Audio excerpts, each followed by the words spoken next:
BSR Radio. You are listening to Brad Mills and Mr. Craig Akers, and we are live here at Art Sanders Field tonight for a pivotal PLAC battle between your West Washington Senators and the visiting Perry Central Commodores. And we've got a huge titanic battle where the winner takes the proverbial PLAC title. In quotes, there is COVID-19 has really caused a havoc here in the PLAC, but we are live and we're glad, and this game is 55 minutes from kickoff, and hopefully we get to it, right? Yeah. We've had some stop closer to kickoff than that. And we are the main event in Washington County tonight. Correct. So we are if you are excited about football or you want to watch high school football in Washington County tonight, this is the place to be. Well, we've got a lot of pregame going on, so we're going to cut right into Tyden Williams. He's going to be interviewing Coach Keith Nance here on Titan's Corner is what I'm going to start calling his Coach's Corner. I'm going to call it Titan's Corner. So we will be back in a little bit. Hello and welcome to West Washington Senator Radio. I'm Titan Williams, joined alongside Keith Nance for another interview. Last Friday, during the game against North Central Farmersburg, the Senators did win 65-0. How do you feel overall that your team played? Well, I thought that going on the road, making a long road trip like that, we showed up and managed the long time in the bus very well.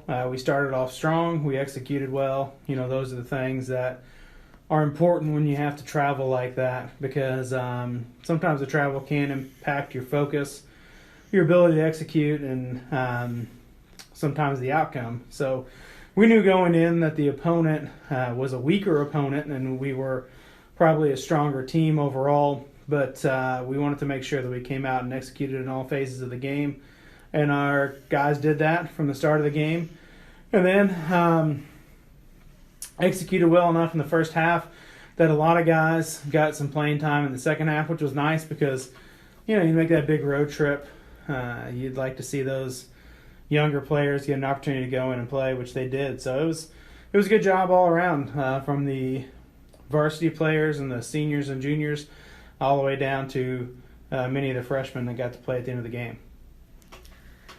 So, how good do you think that the younger players did? They scored a lot of touchdowns, with Kenton Chase scoring 2, Grayson McCoy scored 1, Braxton Sprouse caught 1 from Clark. How do you feel that all those players played against varsity opponents? I think everyone stepped up and did a really nice job.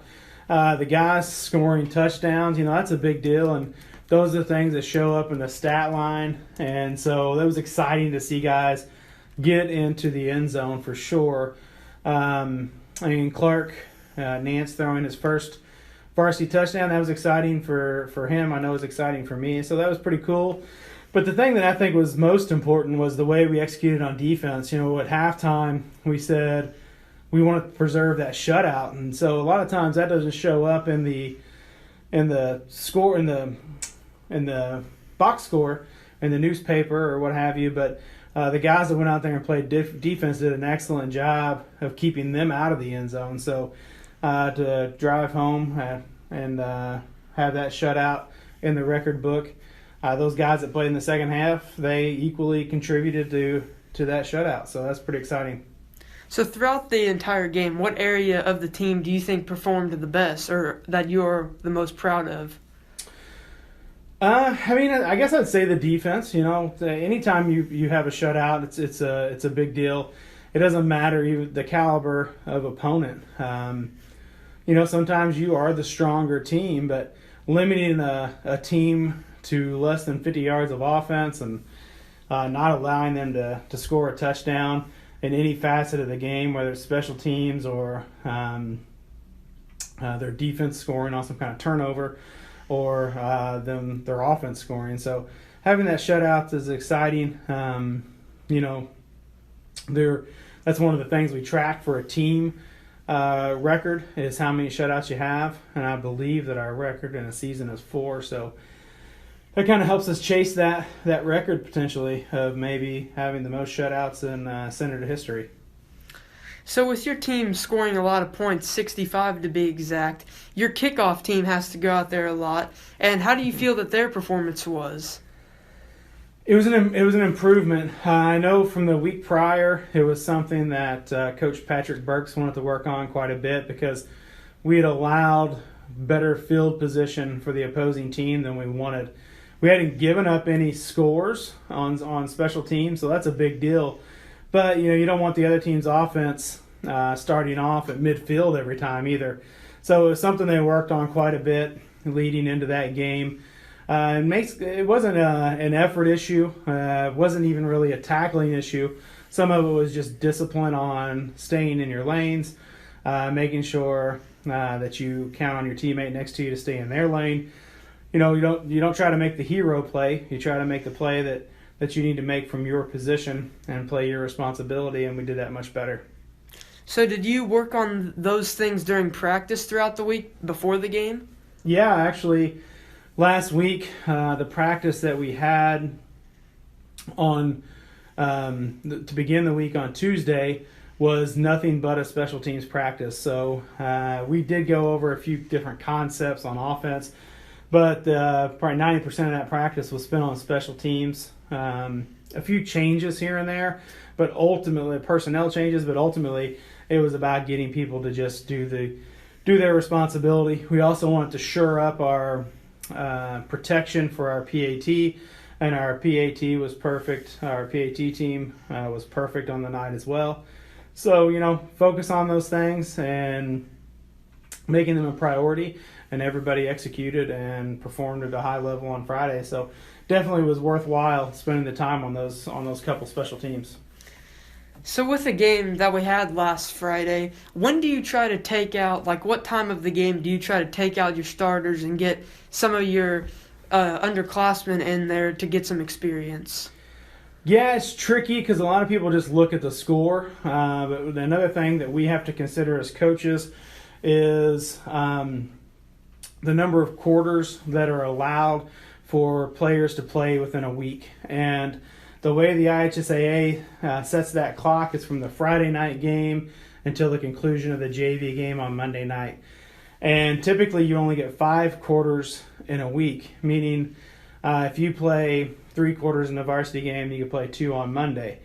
If you have a running clock, which we had in that game, then you're allowed 6 quarters in a week. So we knew that on Monday of this week we were playing Perry Central for a very important PLAC JV game, and we wanted our players to have as many quarters as possible to play that game in the JV game. So for that reason, we chose to play most of our younger guys in the second half, beginning in the third quarter, so that they would still have 4 remaining quarters to play in that contest on Monday night, which turned out to be a great outcome for our JV team as well. So a lot of it has to do with that, the score, of course, but more importantly, trying to manage the time of the players that they have to play within a week. So that's really the main decision making. So mentioning the JV game on Monday, they played Perry Central and won 34-0. How well did they play in all around during that game? Yeah, the going on the road again for a JV team, Perry Central is a pretty healthy trip. They're in a different time zone. You leave on a Monday night, know you got to come to school the next day, and we went down there and just handled business. It was really impressive the way everybody played, and we had talked to some degree about the position we were in as a JV. Number one being setting an undefeated record at the time. This would be in our last conference game. We weren't able to play a couple of conference games because the other JV team canceled on us. So we consider those forfeit wins. But with that being said, it was our last conference game, and we talked a lot about, hey, let's be the JV PLAC conference champions, and what that could mean to our team moving forward into future years, the confidence that it builds, and just going up there and executing the way we did. Again, it was solid just from the standpoint of Perry Central. They had big players. They had a running attack that was pretty good, but to shut them out, they drove the ball a little bit here and there, but we kept them out of the end zone. and a real timely turnover that we caused on special teams resulted in another score to close out the first half. We threw the ball well. We ran the ball well.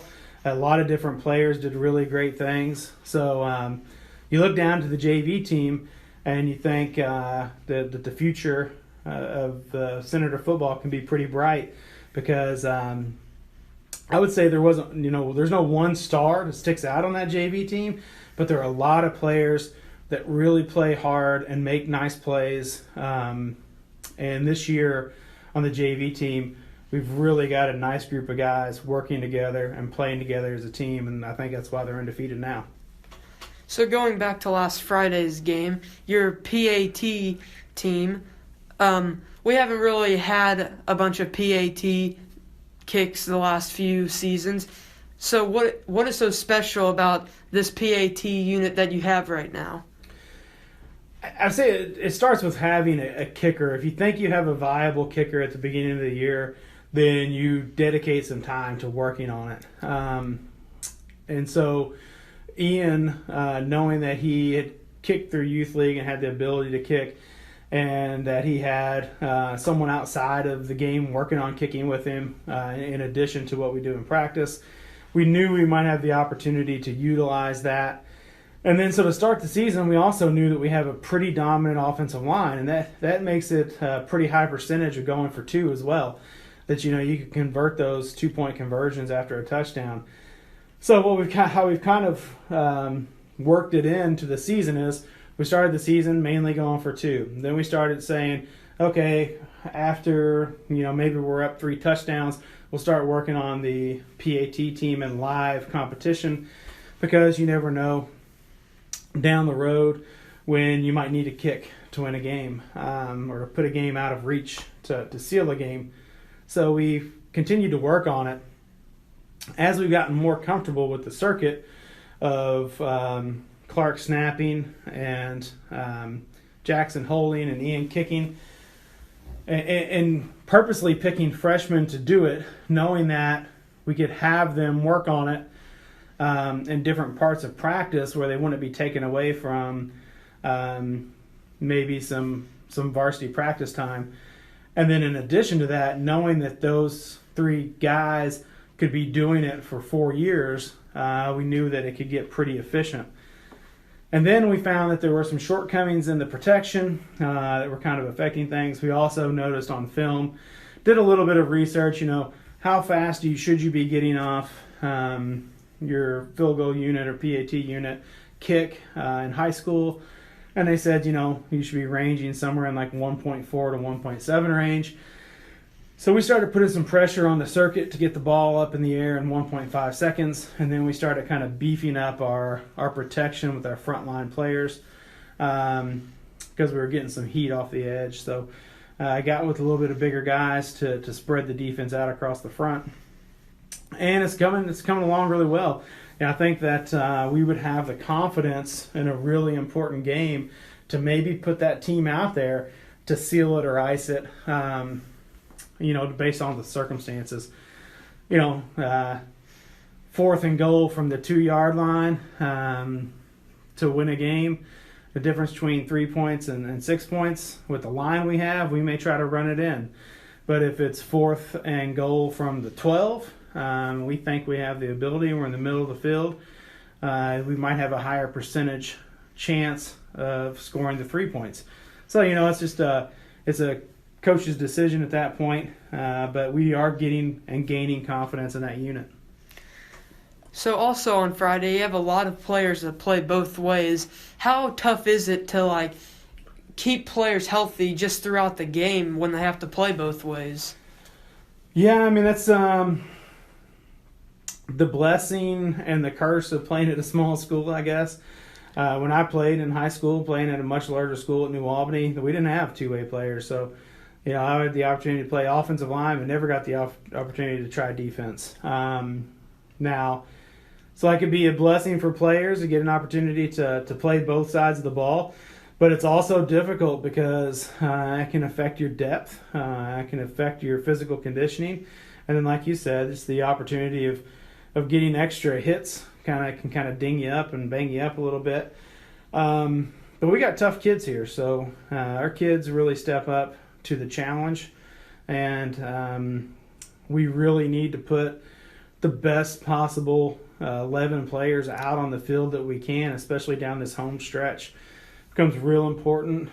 These final regular season games are some of our toughest competition. And then obviously you want to be settled in on who your players are, who your starters are, and who your substitution packages are going into the tournament. So it is difficult to play so many guys both ways, but it's just the nature of being a 1A school and a smaller 1A school at that. So it's just part of the game. So this Friday, playing Perry Central, a run-heavy, almost like an option team, not exactly like what we've been playing, but how challenging is it to really stop an option or run-heavy team when we're more of a shotgun team and don't really have a bunch of fakes like option teams do? Yeah, trying to mimic the other team in practice for our defense to give them a good look is always hard. But when they do something drastically different from what you do, it's hard to get your younger guys to mimic it.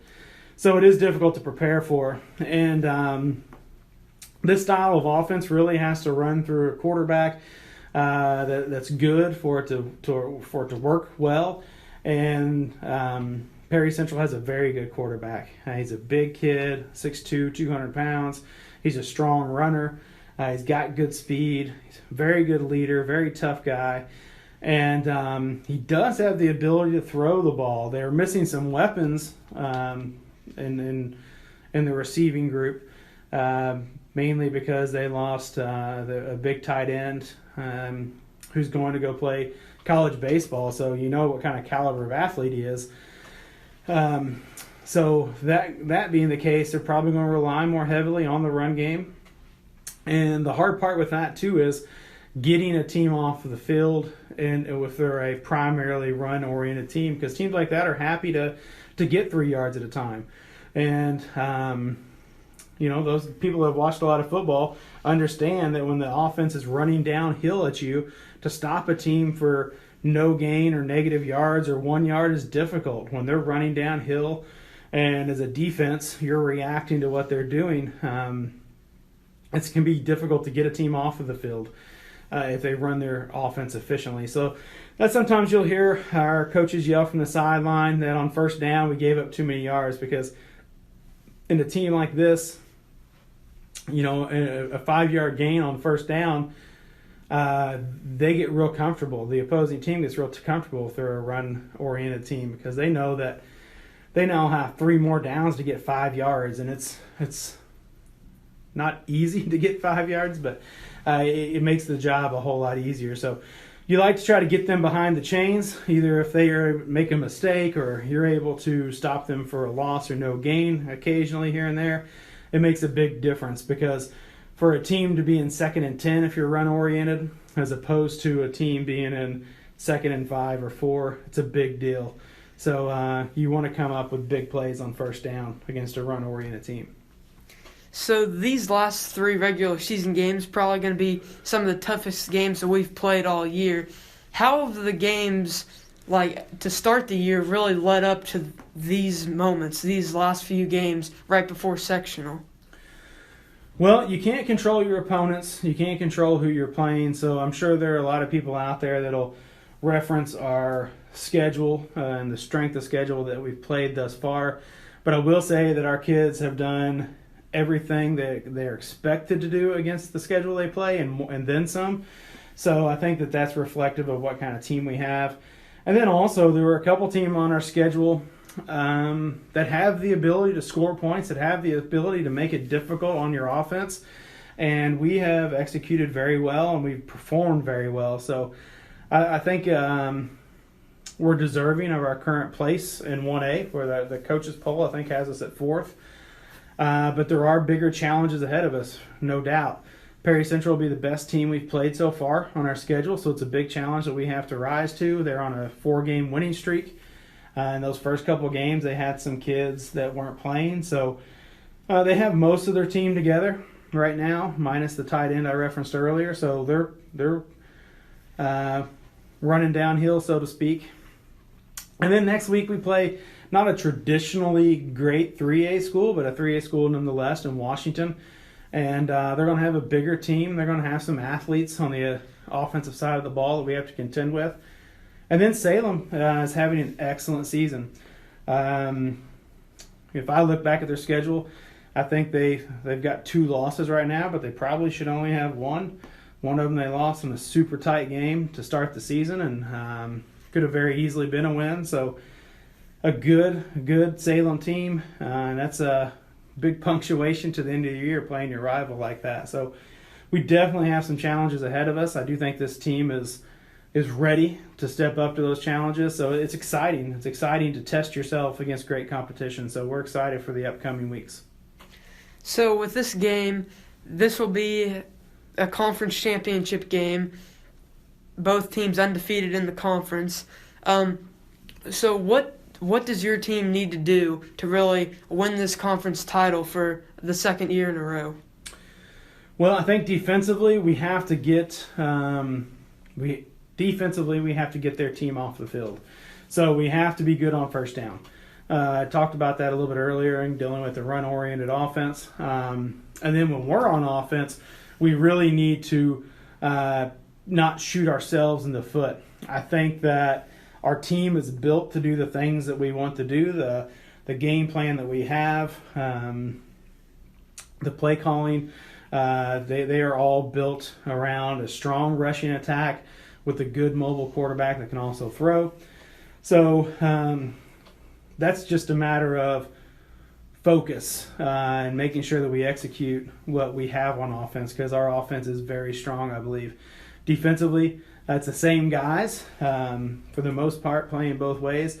But when we're on the defensive side of the ball, we just have to make sure that we play our responsibilities and try to get them off the field as much as possible. Then on special teams, the other phase of the game, we just need to have solid special teams play. And that's the times when we get a lot of other guys out on the field, and those guys need to step up and fill their role and make stops for us and just be solid in the special teams game. So we take care of those 3 things. I feel pretty confident that we should be PLAC champions, and but sometimes that's easier said than done. That's a lot of execution. That's a lot of making sure the ball bounces your way and you have a role in that. But football can be a funny sport too, so we have to step up and handle the ups and downs that a 4-quarter game can throw at you, and make sure that we respond appropriately. So with a tough team like Perry Central, do you have to change your game plan up and go into the game differently than you have past weeks? I mean, you make tweaks, but at this point in the season, you know what kind of team you are. And so it would be kind of counterproductive to spend a bunch of time doing something totally different. I've always looked at teams that change their philosophy or add a bunch of stuff from week to week. Those teams probably aren't great teams because, you're searching for answers. I believe that within our players and within our system and within what we have, the answers are already there. You just have to really perfect them. So you make a small change here and there, maybe with a blocking scheme, because the team you're playing may have a strength or they may line up differently than another team does. But you don't change everything. If you're a good team and the personnel matches the philosophy that you have, which we always feel like here at West Washington, that your philosophy should match the athletes.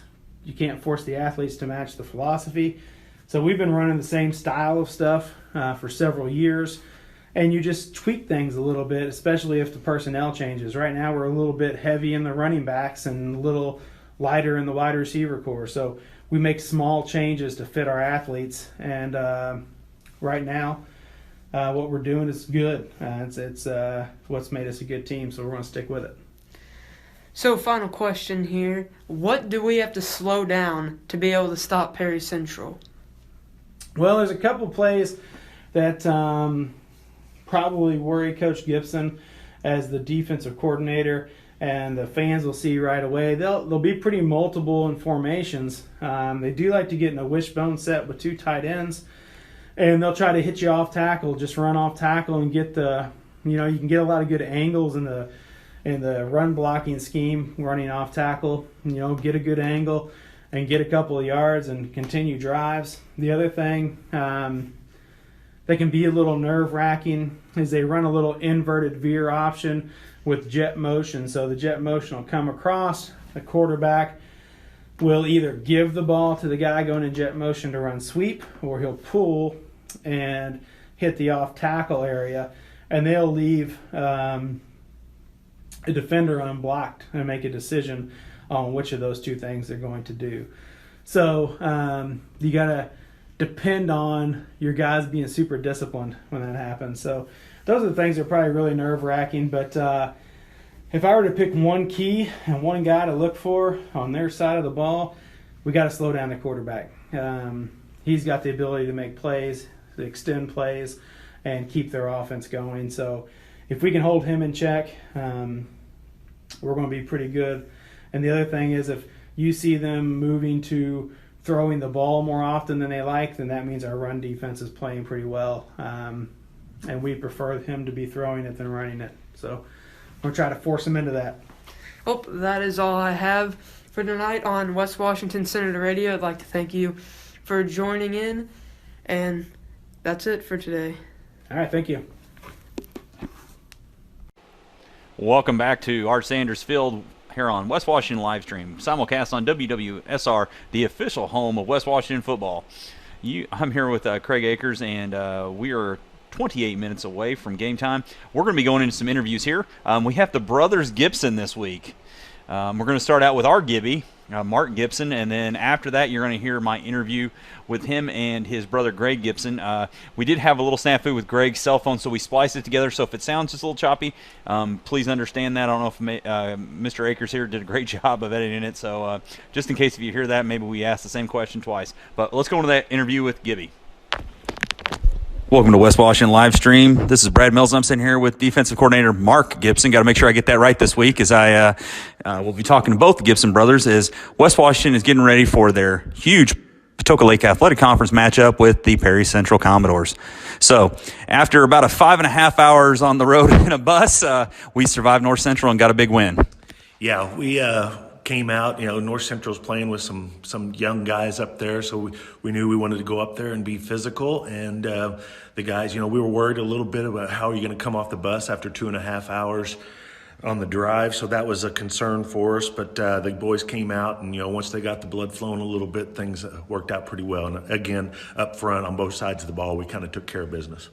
And, we saw some, I call them the X and the Y factors, guys who came in there and made really great games. We saw Ken Chase getting a big touchdown, Grayson McCoy, but then, we've been waiting for that proverbial rock to get rolling in Jake Strange, and he was like the Rolling Stones. He was on tour everywhere last week. Yeah, he ended up with 130 yards receiving, 3 touchdowns. Most of the teams that we face coming up to this have been playing a real soft cover 2 or even cover 4, just kind of making sure both to in the past. Last year we had some really good success with Jake on the corner routes and posts and stuff like that. So teams have been wary of that, and they've been kind of sitting back and trying to prevent the big play. Well, what we do then is, we're so strong up front. We said, okay, if they're going to take that away, that's one less man in the box, so we're going to run the football in and run it. We have almost 1,500 yards already halfway through the season,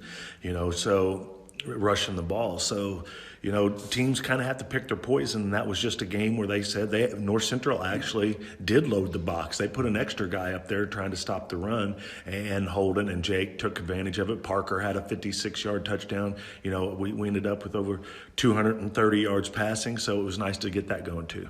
It's kind of like when you give what they give you, and there was times where I just didn't even see a safety, and Jake was as the North Central crowd said, is that Rob Gronkowski out there? So they were quite right as they got going there. Defensively, I know there was nothing you really you had no qualms. You really, I think we had 2 little penalties there, maybe gave them some first downs, but they were undermanned, like we said, with some freshmen.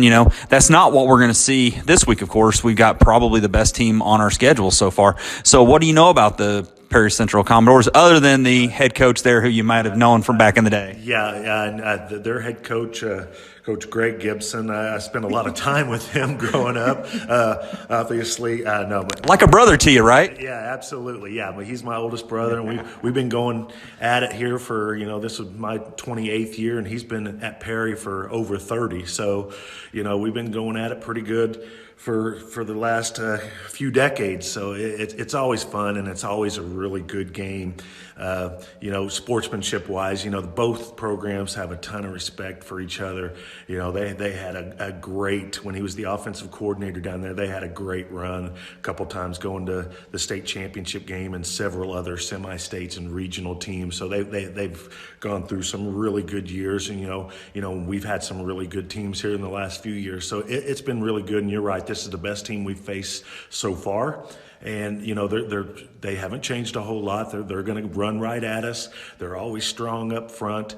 So we're going to have to be able to come in. Like you said last Friday, we were able to sit in a 5-2, and they just weren't able to get any movement, and they just weren't able to do a whole lot being undermanned. But our guys, we still had to play, and they did. And they played with hands up front, played physically, and they just couldn't do a whole lot with this. Well, that's probably not going to be the case. We've talked this week that Perry gets to make some plays too, and they're going to make some plays. So, but can we reset, refocus after those plays and get stops? First down and third down are going to be huge. You have to be able to get these guys off the field, because they're sort of like some of the other teams we played, Mitchell, Paoli, that they love to grind it out, and they have no qualms about 10, 12, 14 play drives taking up 5, 6, 7 minutes on the clock that end up in points, and that keeps our offense off. So we have to win on first and third downs.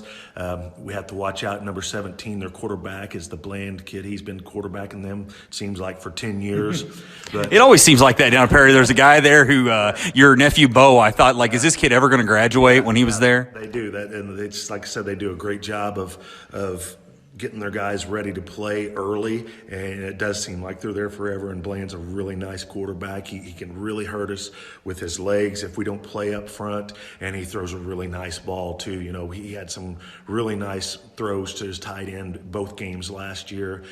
We were fortunate to pick him off in the end zone going into halftime. I think in the sectional championship game, it kind of turned the tide for us. So yeah, we have to.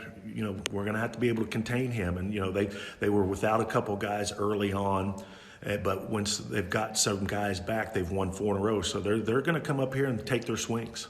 Yeah, and they're a team who's clicking on all cylinders right now, which, as we are too, and that's glad to see that, we get some everybody says, I want a close game. And we talk about that. I don't want a close game. I want to win every game. If you're winning every game by a blowout, that means you're the best. So definitely not going to be the case this week. We know that. We know we've got a great team here. So does the perception of the team, does the practice, when the kids, do you see body language? Do you see more focus this week, compared to other weeks? Well, that's one thing about this group. They've been pretty locked in the whole year, and that comes with experience. We play a lot of seniors, and they have been locked in. I'm not saying that, some days, you just don't have that juice, and some days you do. Most days they've had it, that we've had a few that, and you get to this, it's already week 7, and you get to this point and you can see that tournament coming up. On the horizon, that's when you really have to lock in, because you can start overlooking certain weeks. And like we've said it a lot with the things that we've dealt with over the past year, you don't want to wish your life away. But man, this year has flown by, though. It's just something, as long as last year seems, it seems as if this year is gone like that for us. It has. And like I said, it's to go, especially when you're a senior-laden team, you start thinking, and with success we had last year in the tournament,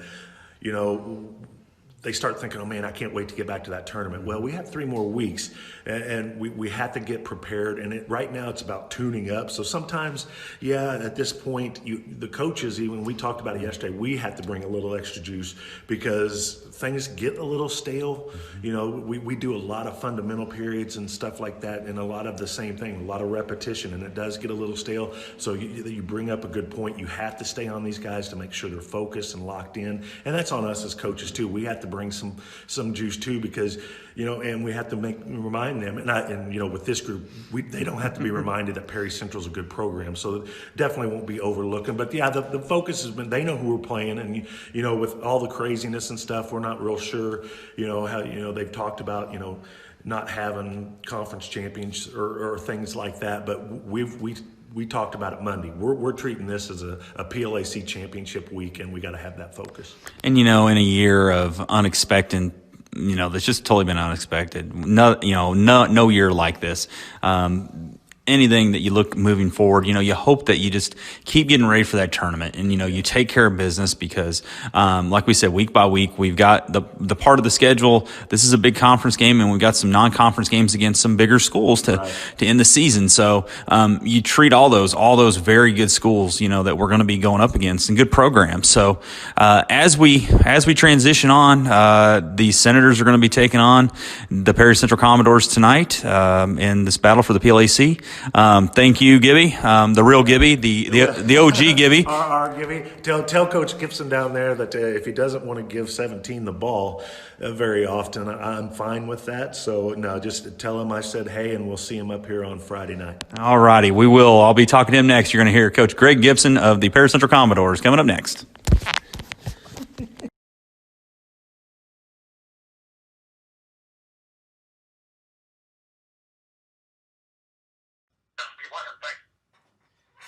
Alrighty, I'm here on West Washington Livestream with Perry Central coach Greg Gibson. Earlier we talked to Mark Gibson. No relation, right, Coach? We'll see after Friday.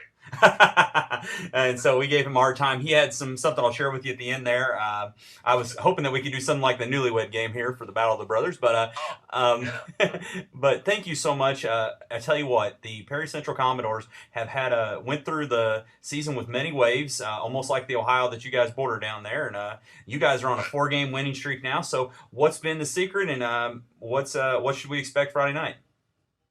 Well, I think part of it was some youth deals growing up a little bit. And then early in the season, we had a couple of injuries that had to be out for a couple games, and then we got those kids back.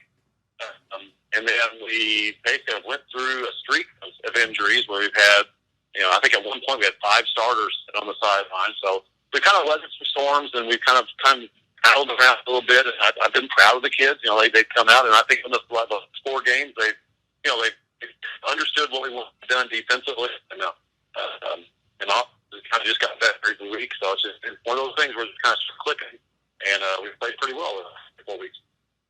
And, I know that when I think of Perry Central football, right now, looking at your team, Bland, the quarterback, we have Holden here at Bowsman here at West Washington, two of the top tier in our area, and especially in single A football. How special of a kid is he?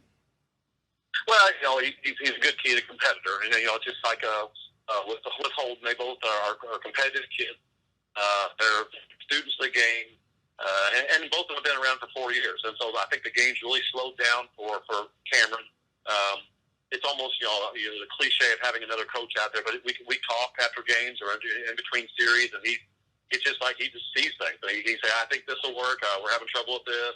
Can we change our blocking scheme to this? And so it's been fun to watch him progress from a freshman to a senior, and kind of grow up. And it's just he's like I said, he just all right. He takes a lot of pride in his game. When things aren't going well, he wants to fix it, and he wants to fix it now. And so that's kind of his personality is, okay, we got to get this thing going right now. And but he's a fun kid to coach. Sounds a lot like some of the big guys like Brady or Manning. They're always wanting to try to bring those guys up around, and being the coach on the field, like you said there, that can be just priceless, especially when you're that mature in high school to have that. So, we look at you guys are clicking on all cylinders, like we've said, with some wins here. What do you expect as you come in here with West Washington and for seeing our team?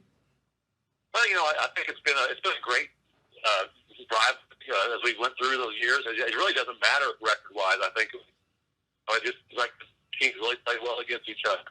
We had a lot of familiarity, and I think that plays a part of it. But I expect a hard-hitting game. Both teams are physical. I think both teams have big play capabilities. Both teams have a pretty good defense, and both teams have an explosive offensive time. So it's going to be fun. I think it's going to be fun. It's going to be, like old cliche again, comes down to special teams and turnovers, who can play the cleanest game, and it always is. And it's been a fun rivalry against PNC for years. Yeah, I know that, last year you look at the two battles that went on, both in Leopold there. I hope our game Friday night's a little bit warmer than our last trip to Leopold. Yeah, really. Philip came in the press box after that, and he said his water froze on the sideline during that game. Did you guys have any water freeze?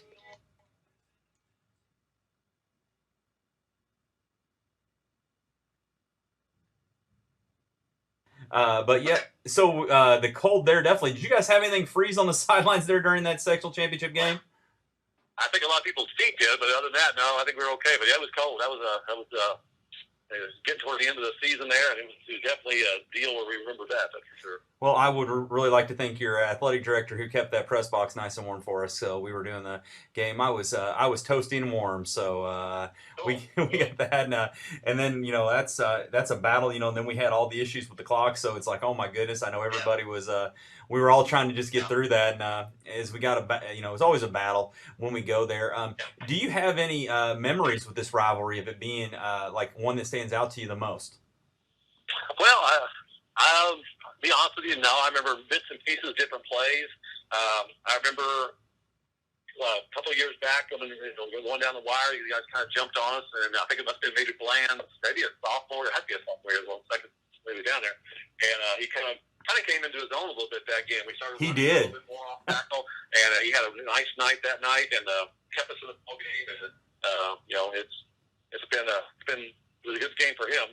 And I also remember we went up there one year and really played super well the first half. Then the storms came. In fact, I think you guys had a little better record than we did that year. We came out, played real well. Storms came. We had to come back on Saturday, and you guys made a strong comeback, and we had to hang on at the end of the wire. But it was a weird game. It was like Tale of Two Cities. We played so well on Friday night. You guys played so well on Saturday. And luckily, you have to hold on to.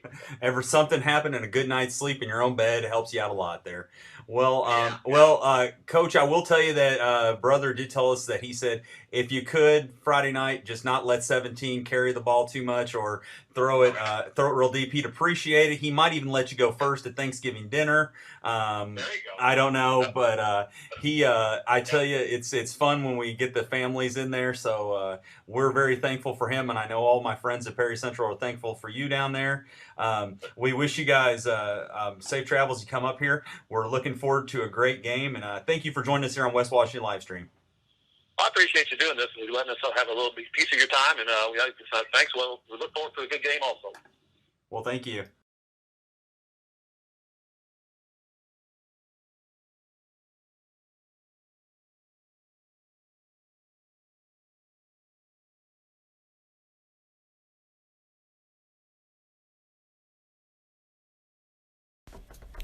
Bishop Seed is more than just seed sales. They're a multifaceted business. Owner Brady Bishop is a channel seedsman who knows your fields and can recommend an elite product designed to perform in your area and maximize the profitability of every acre on your farm. Bishop Seeds also offers chemical sales for the ever-expanding chemical industry and a variety of cover crops to help keep erosion down and yield up. They also offer climate field view so you can make a data-driven decision to maximize the return on every acre. Reach out and give Brady a call at 812-620-4624.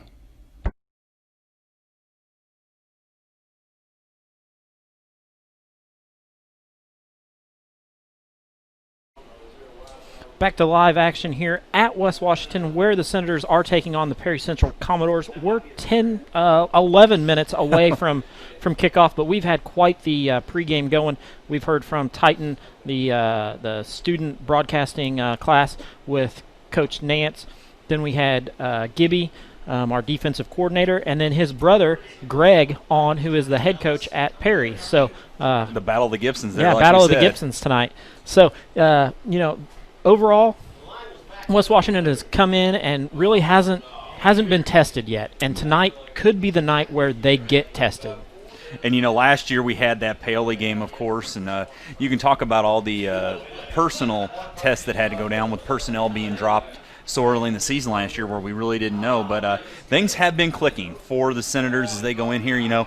We made the 3-day journey to North Central last week to cover that game, and we saw that. And this team right here is at a level right now they want to be at for this game.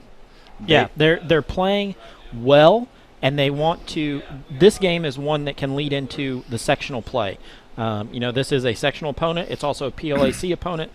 You're looking at a team you're probably going to have to beat twice. Yeah, and just going off of Perry Central season, Greg Gibson, he is 57-37 in his 9th year at the school. Now that's a stretch. He's been there forever because he was the offensive coordinator on quite a few of the teams. We're going to be stepping aside here real quick for the playing of our national anthem. We'll be right back.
I don't think of this as a high school weight room. It's more like a high school classroom.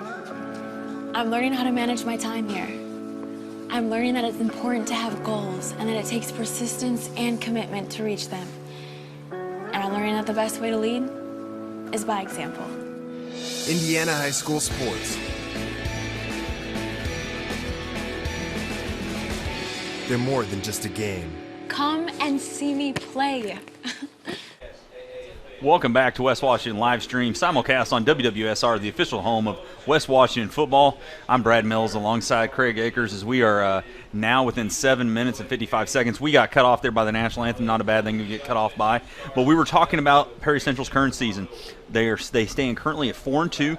4 straight wins, Craig. Yeah, they started off the season with a tough loss at Tell City, I believe. Probably the best team Tell City has had in 25 years. Yeah, and then they go they host Forest Park, which is another 2A team that it's having one of the best years they've had in a while. Yeah, so so those two games, good hard-fought games. They weren't able to come out on top, but then they rattle off 4 in a row with the win against Crawford, Paoli, Tecumseh, and Eastern Green. And they were the benefactor of that Paoli team when they got hit by COVID there in week 1, when 15 minutes before the game they found out there. Now, I will say there's some stuff that we look into that game. And from talking to some of the coaches, they don't want to mention it. That was a game where they scored 2 touchdowns late against Paoli to kind of lengthen that lead. Yeah. So we're looking at that Eastern Green, Tecumseh, 2 teams kind of on the downward side this year. So if we're really looking at strength of schedule, people can knock us all they want. You don't have to go too far. I know that, Tell City probably brings theirs up. in this series that I was told started in 1968. Yeah. It's funny when we talk about the series. West Washington has kind of owned the series the past few years, but before that, it was all Perry. Perry rattled off, I think, 10 or 12 in a row in the early 90s, 2000s. And you think about the early 90s when there were some teams coming through here that, of course, I think about when we ended is when they started picking up. Yeah. And they had their runs to the Dome there. And Coach Gibson over there, Greg Gibson, was a part of those. He was the offensive coordinator. Right. And you see, I tell you what, kind of seamless when Hall of Famer Mike Spencer, in my opinion, Hall of Famer Mike Spencer, great guy, stepped aside and Coach Gibson came in. So they did not lose a step there. We have a beautiful night for football here at Art Sanders Field.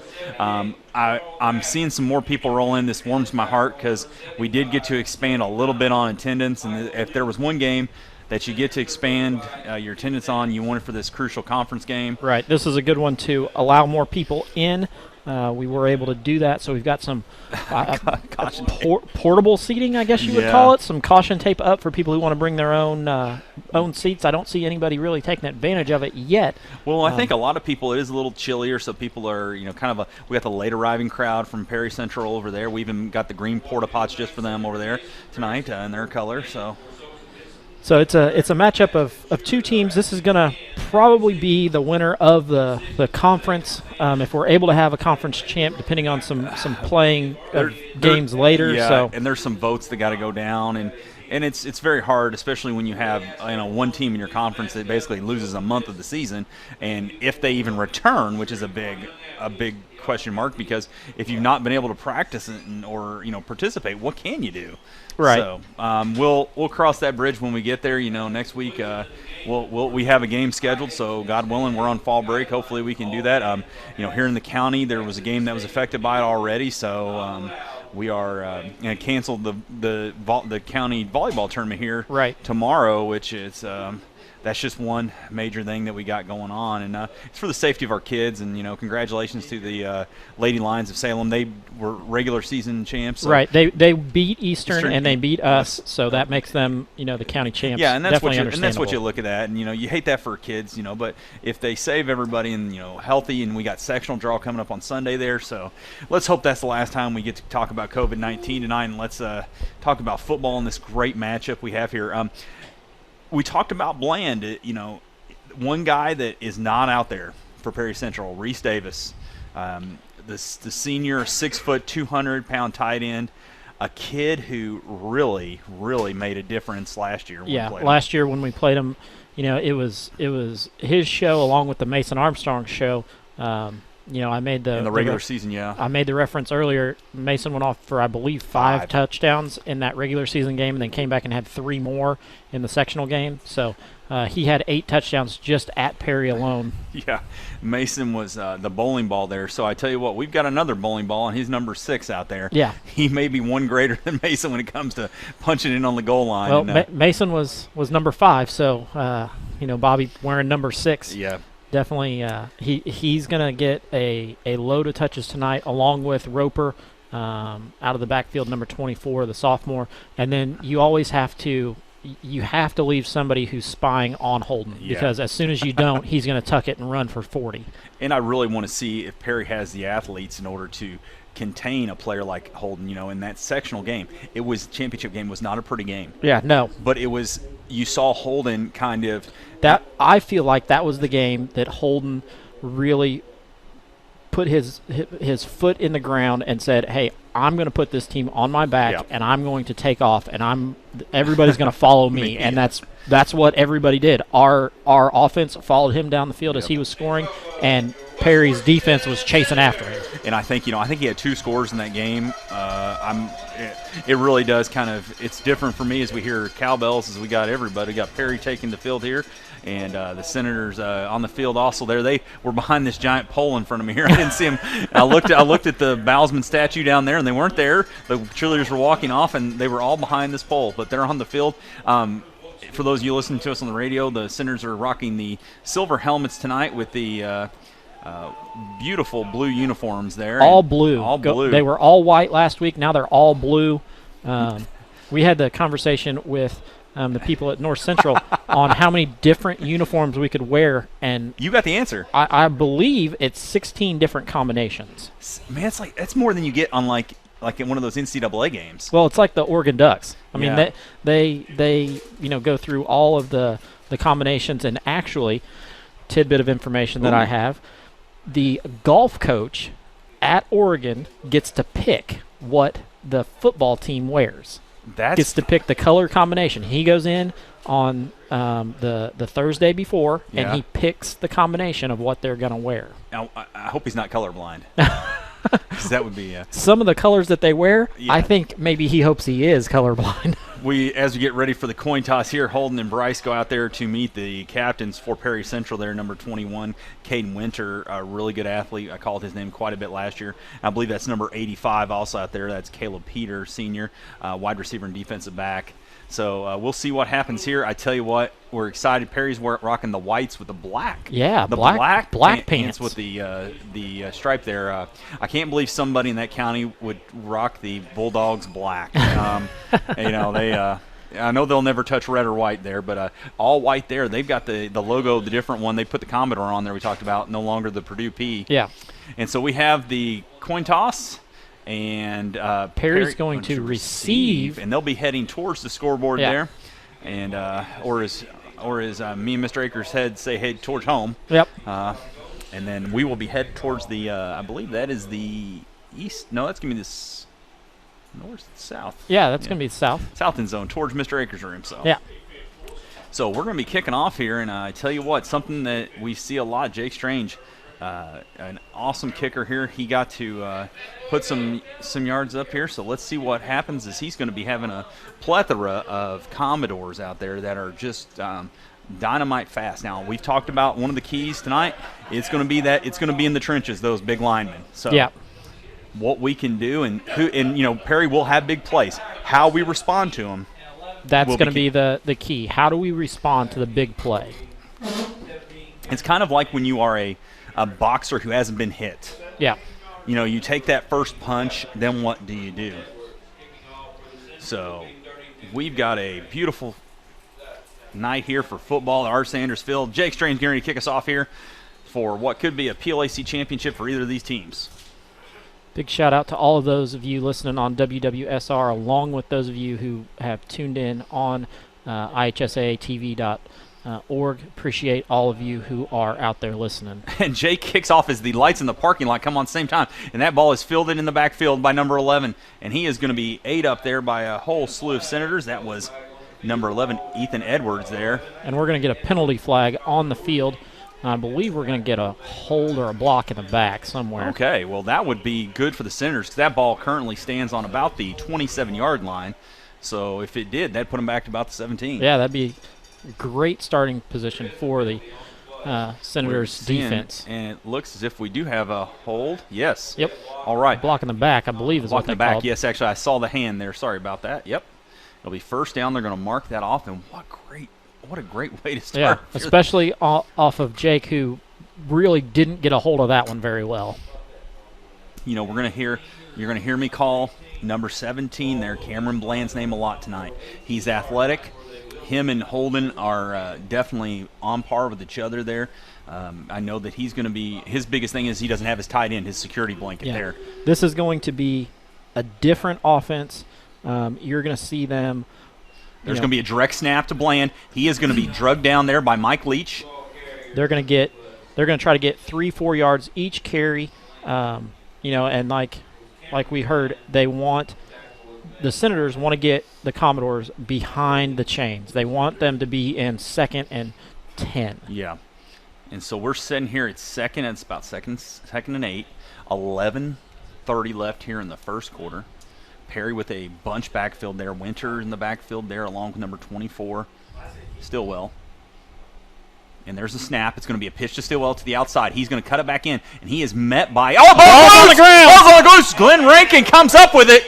And just like that, the gentleman who's leading the team in tackles with 55 tackles comes up with a huge play. Those of you at home get to see that one up close. That ball is popped out, and Glenn falls right on top of it. Did you happen to see who got a paw on it? I didn't, but we can watch it again. Let's watch it again because I want to give credit to whoever it was. It's one of the linemen. I can't see which one it is. I know on that side it looks like Bryce Brown.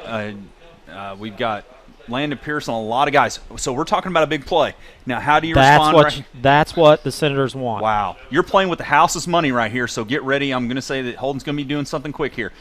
Stevens in motion. He fakes. He comes, stops, and sets. He's off the line. They slide over. Look for Holden to that left side there. He's going to take it up the middle himself. He's going to go behind a backer, but he is going to be dropped. He's going to go down right at about the line of scrimmage, maybe a gain of 1. Yeah.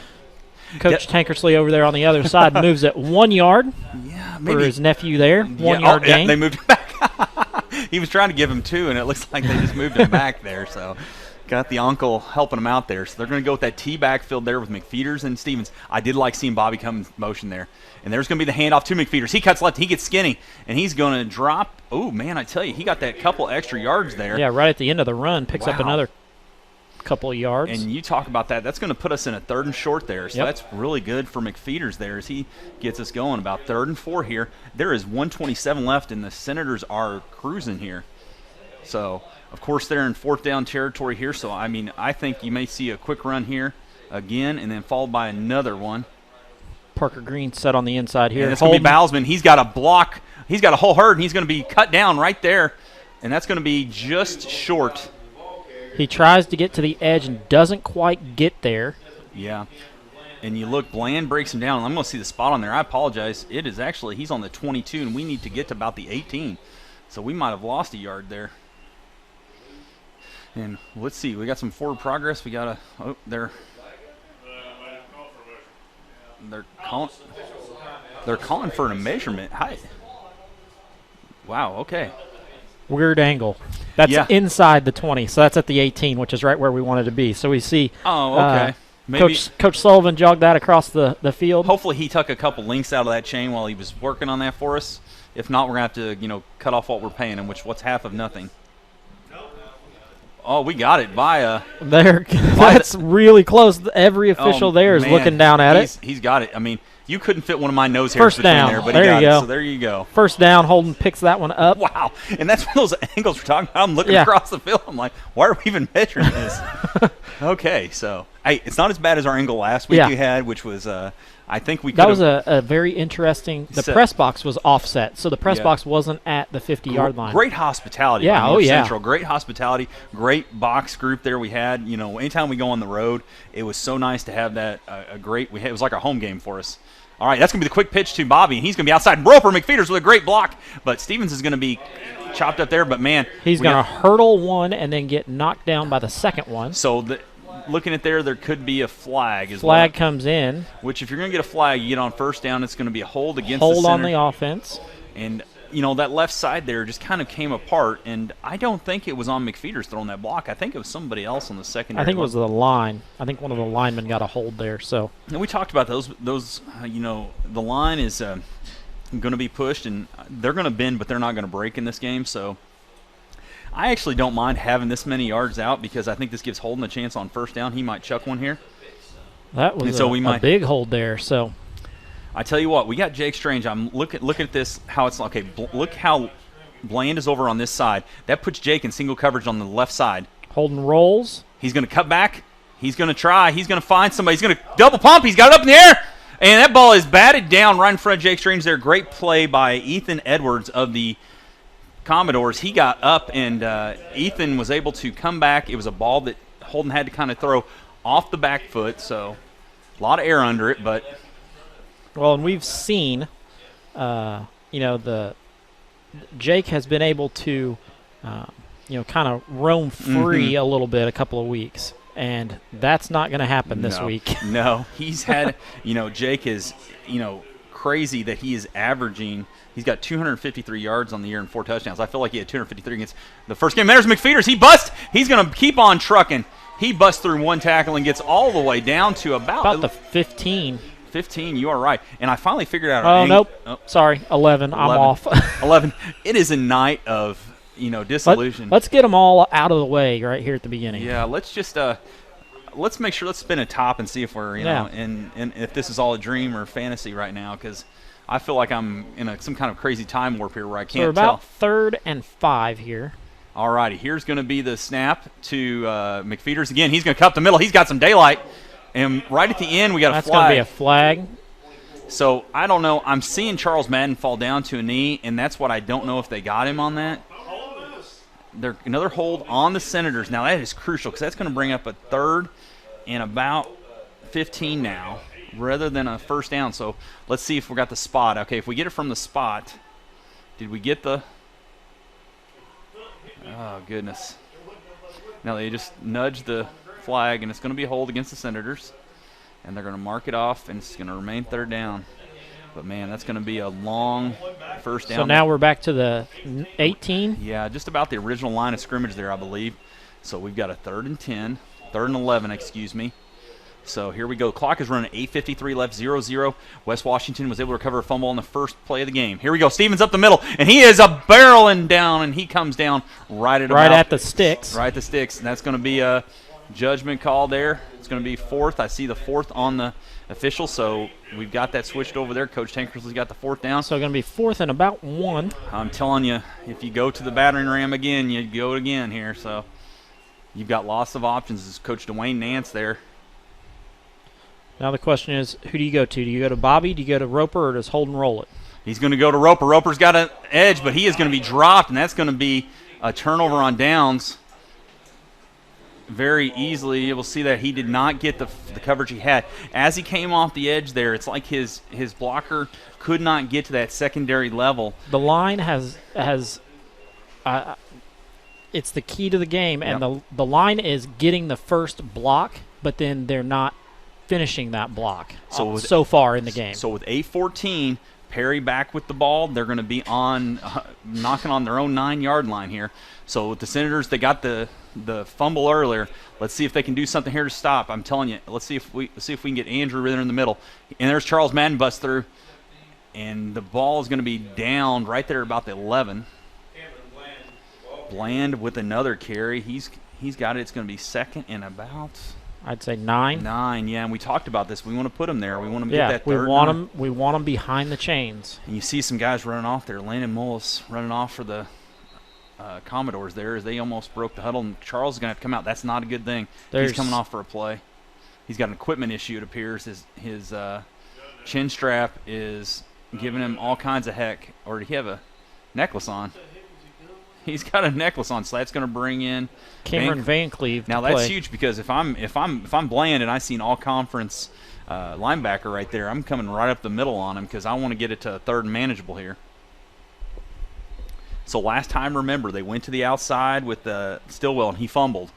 So let's see what happens here. That's his low snap. It's going to be a pass by Bland. He drops back. It's a wobbler, and it's going to be shot over number 85 there, Caleb Peters. So it was a bad ball. It went out there to the flats. Grayson McCoy and Glenn Rankin and Jake Strange on the coverage there along with Parker Green. That's a very nice option to have is Jake, who can drop in coverage on a tight end who comes off the edge of that line. All right, so here's my question. You're backed up like that. Do you try to take another pass or you try to get a run to at least get some yards? Try to get a run to get some yards and then see where you are 4th down. 7:41 here, 3rd and 8. Ball is on the 11-yard line. No, all kinds of craziness going on there. Is number 87, Adam Goffinette, goes to the left side. It's going to be a pass, and he's going to roll. He can run. He's going to make the quick pass, and it's going to be, overshot. Jake Strange gets his big paw on that one to knock it down. Yep, holding there as it bounced a couple times to him. But I'll take that coverage because now you're going to force him to have to punt. And I believe Bland is their punter. No, they're going to have somebody different. I remember somebody, maybe it was Davis last year, was their kicker. I believe it was. Because I know he was an all-conference kicker and Holden was an all-conference punter, so we could all just have that. So some good spots there. And that's like Roper McFeeters back to return this one. Key here is don't pick up a penalty. Yeah. The punt is away, and it is a boomer, and it's going to be 2. McFeeters, he's going to pick it up at the 44. He cuts back right. He comes to the middle. He's going to be stood up by a whole slew of. And dropped at about the 36 where the Senators are going to take over. Not a bad thing here. So with 7:24, we're going to step away here for a quick commercial as the Senators and coming up. You're listening to WWSR on West Washington Live. When you hit that water, you're going to want to look for weeds, sunken structures, down trees, stuff like that. And let that breeze tell you where you want to go. Windy days like this, those bait fish will come swimming closer to shore. They'll bring the big boys with them, those bass and those pike. And they like cooler temperatures, so you ain't likely to have much luck. You're good at giving fishing advice. We're good at your insurance. Start with Indiana Farm Bureau Insurance. And stop knocking on wood. And we're back, and on a first down play there, Holden Bowsman runs the ball up the middle, takes some good shots there, probably some of the hardest that Holden's taken all year there. That's one of the things I've noticed about this Perry team. They will hit you. Well, maybe that's why they kept their helmets off during almost their entire warm-up, so they could stay focused and put their helmets on and get ready here. So Bowsman's going to take the snap. No, he's going to be looking for a pass. He hits that Strange out in the flats. Strange has got two-man down. He's going out of bounds right there at about the 16-yard line, it looks like. That'll be good enough for a first down. And I like seeing those little dink and dunks there. You get the ball in Jake's hand, it's a mismatch whoever is on him. Because then it opens up those B and C gaps for McFeeters and Bobby, because then they have to start respecting those. And, you know, I know Roper doesn't usually catch any passes out of the backfield, but that's easy Bobby pickings. If he turns around and then on a wheel route, he can hit him right there. T-backfield here, and there's the snap, and it's going to be to Stevens. He is bumbling and stumbling, and we've got a false start on the Senators. Man, once again, just a bad penalty on first down, putting yourselves back when you're knocking on the door there. So there we go, the false start on the Senators. That's going to move them back 5, so they're going to have to regroup here as they go. They're in the land of confusion here as they try to figure out how to score against this tough Perry D. And I will say, I really believe we talk about the line being a huge issue, that we've outweighed them and we're stronger than Perry. But we've got to be able to get some points on the board here. That's going to be a quick pass. Oh, my goodness, Jake Strange gets it. He's in there. Somebody better go check the Tampa Bay Buccaneers and make sure Rob Gronkowski is not there right now, because he might be here in Campbellsburg on a hot route. Great play over the center or over the middle. You're going to watch Jake. It's just a straight drop for Holden and lets it go before Jake even turns his head. And those big mitts on number 32 come through. He wheels it in, and with 6:40, West Washington takes a 6-0 lead over Perry Central here, and they're going to be going for 2. So we've got Bobby Stevens wind up left, Glenn Rankin, the tight end, on the right side. And it's going to be a snap to Bowsman. He's going to hand it off to McFeeters, and McFeeters cuts and dives, and he's in. What a great play there. So we're going to step aside with the Senators leading 8-0. Here a short commercial break from the Washington County Community Foundation. This is West Washington Livestream and WWSR. In 2015, we launched the Dolly Parton Imagination Library. This is phase 2 of the Happily Ever After project. With the assistance of several local donors and sponsors, along with 5 years of fundraising by the Washington County Youth Foundation, we finally had enough resources to launch the service. The Dolly Parton Imagination Library is a free service that mails age-appropriate books to all required Washington County children under the age of 5. Although the faces of the leadership of the Washington County Community Foundation have changed over time, as is always the case with any healthy, thriving organization, the core values and mission remain the same. We continue to work diligently to assist our donors in creating a legacy that is meaningful to them. All of our success is directly related to the generosity of the sons and daughters of Washington County. We will continue to help our donors give back to our community through our foundation and improve the quality of life in our county. Welcome back to Art Sanders Field here for West Washington Livestream simulcast on WWSR, the official home of West Washington football. We're up 8-0 here with 6:40 left, and Jake Strange is getting ready to kick us off here. Perry Central Bland back there, and it looks like number 4, it looks like Canarian back there also for him. So here's going to be the kick by Strange, and it is going to be a low liner. It's going to take a bounce right at the 30, going to bounce up there, and that's going to be 11 actually, Edwards, and he is going to be dropped. And there's a little activity after the play there, and oh my goodness, Braxton Sprouse got a little handsy. He was 15 yards from the play, and number 64 there, Will Morgan, him got in a little skirmish there, and so Braxton's going to pick up a personal foul that's going to give the Commodores an easy 15 yards. So that's a very, they were blocking each other hard down the field, and I don't know, when you're 15 yards off the ball, you don't get a penalty. Yeah.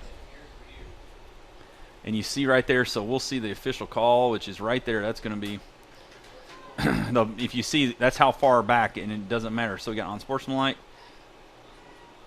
there, and that's going to be huge. So that'll be 15. Should be 15 if I'm correct, sir. I believe so. So that's going to bring it all the way out to about the 45. And you talk about big little plays that wind up being big in big games.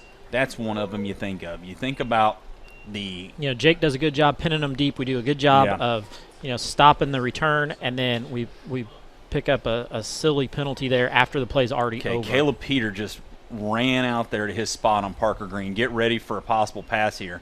And it's going to be actually Bland up the middle. And he's trying to find a hole, and for the first time all night, he got a lot of gain there. Going to be about 2nd and 6 here. Going to pick up 4 on that one. Rankin McFeeder's coming in there and making a tackle here. I'm going to tell you, I talk about Rankin leading the team with 55 tackles and 49 assists and 11 solo tackles. But, somebody who we got to have tonight that's going to be big is the guy leading them with tackles for loss, and that's Bryce Brown. He's got 5 tackles for loss on the season so far. So let's see what he can do here. Something big would be huge for us right here. Okay, so, and they are going to go with that motion. Oh, the ball snapped back to the 20, and Bland is going to pick it up. No, he's going to just fall on it right there. Good job by Bland. Well recognized. He had all kinds of blue shirts coming at him. Fall on it and have the next play. I mean, that's – you pick that one up and try to run with it. That's not going to be a good – Now, you think about – you go back to that personal foul now. That play right there happens where they're from right there. Yeah. You talk about cooking again. Yep. You get that short field. So right here, Craig, what are you thinking with this 3rd and long here, and you've got Bland as a quarterback? They're going to want to gain some yards. I think they stick with their run. They stick with what they do. They try to spread it out here, but I still think we're going to see Rhett Smith out here in the flats toward. Just watch for Bland. He's a right-handed quarterback. He's going to get out there. He's going to dump it off to Rhett right there. Holden drops it, but no, okay. He does not drop him, but then Glenn Rankin there and McFeeders and Charles Madden. His last name's Madden, and he plays like a player on Madden. So we're gonna come up with a 4th and 9 here. 4th and 9, yeah. And great job by Bland there. They're going to go for it. I have no denying. They're definitely going to go for it here with 4:43 left, and the Senators leading 8-0 here. You're listening to West Washington Livestream simulcast on WWSR. So here we go. They're going wide again, so they are definitely going. I'm telling you what, they keep going over that wide side of that field there. They're going to bunch to the short side. Yep, Caleb Peter wants the ball, but man, look at that! Oh my gosh! What a play! Bryce Brown just had it knocked around, and Jake Strange is going to go into the end zone in a play that I have never seen in almost 20-plus years of football. Oh my gosh, Bryce Brown goes up and knocks the ball down. Let's get a replay of that. It's coming up. Those of you see it. Bryce gets his big paw on it, almost gets the interception, then fumbles it around. Jake Strange is able to pick it up out of the air and score. So that's an interception. That's an interception to Jake Strange and a score. So that's a pick 6. A pick 6 for Jake Strange. Big players make big plays in big games, and there's no bigger play than that right there. So that's 14-0. The Senators are ahead, and it hasn't been their offense. It's been their defense. And who cares if you win by 1 or 100? This team does not care. All righty, T-backfield. That would look like a little motion by McFeeders, but, man, Stevens is going to be stood up right on the goal line. And I don't know that McFeeders got the depth that he wanted or took the step that he wanted. But a 14-0 lead after one of the craziest plays I've ever seen. We're going to go to Stewart Local Solutions here. Your success is Stewart Seed's success. That's the idea behind their 100% replant eligible program for grower customers. You deserve peace of mind even during an unpredictable season. Maximizing your profit potential comes down to identifying challenges and capitalizing on opportunities. Stewart Seed's agronomy library keeps you up to date with local agronomy insights to help you navigate through the season. Our team members make it a priority to work with your unique needs to find the best solution available. Get to know everyone on our team, from the field sales representatives to our technical agronomists. Building trusted relationships starts with sharing what we know with our Indiana, Kentucky, and Ohio neighbors just like you. Stay up to date on the latest local agronomy updates, harvest communication, and news from Stewart Seeds. Let's keep in touch, because that's what neighbors do. Contact Michael Trueblood at 812-620-3311.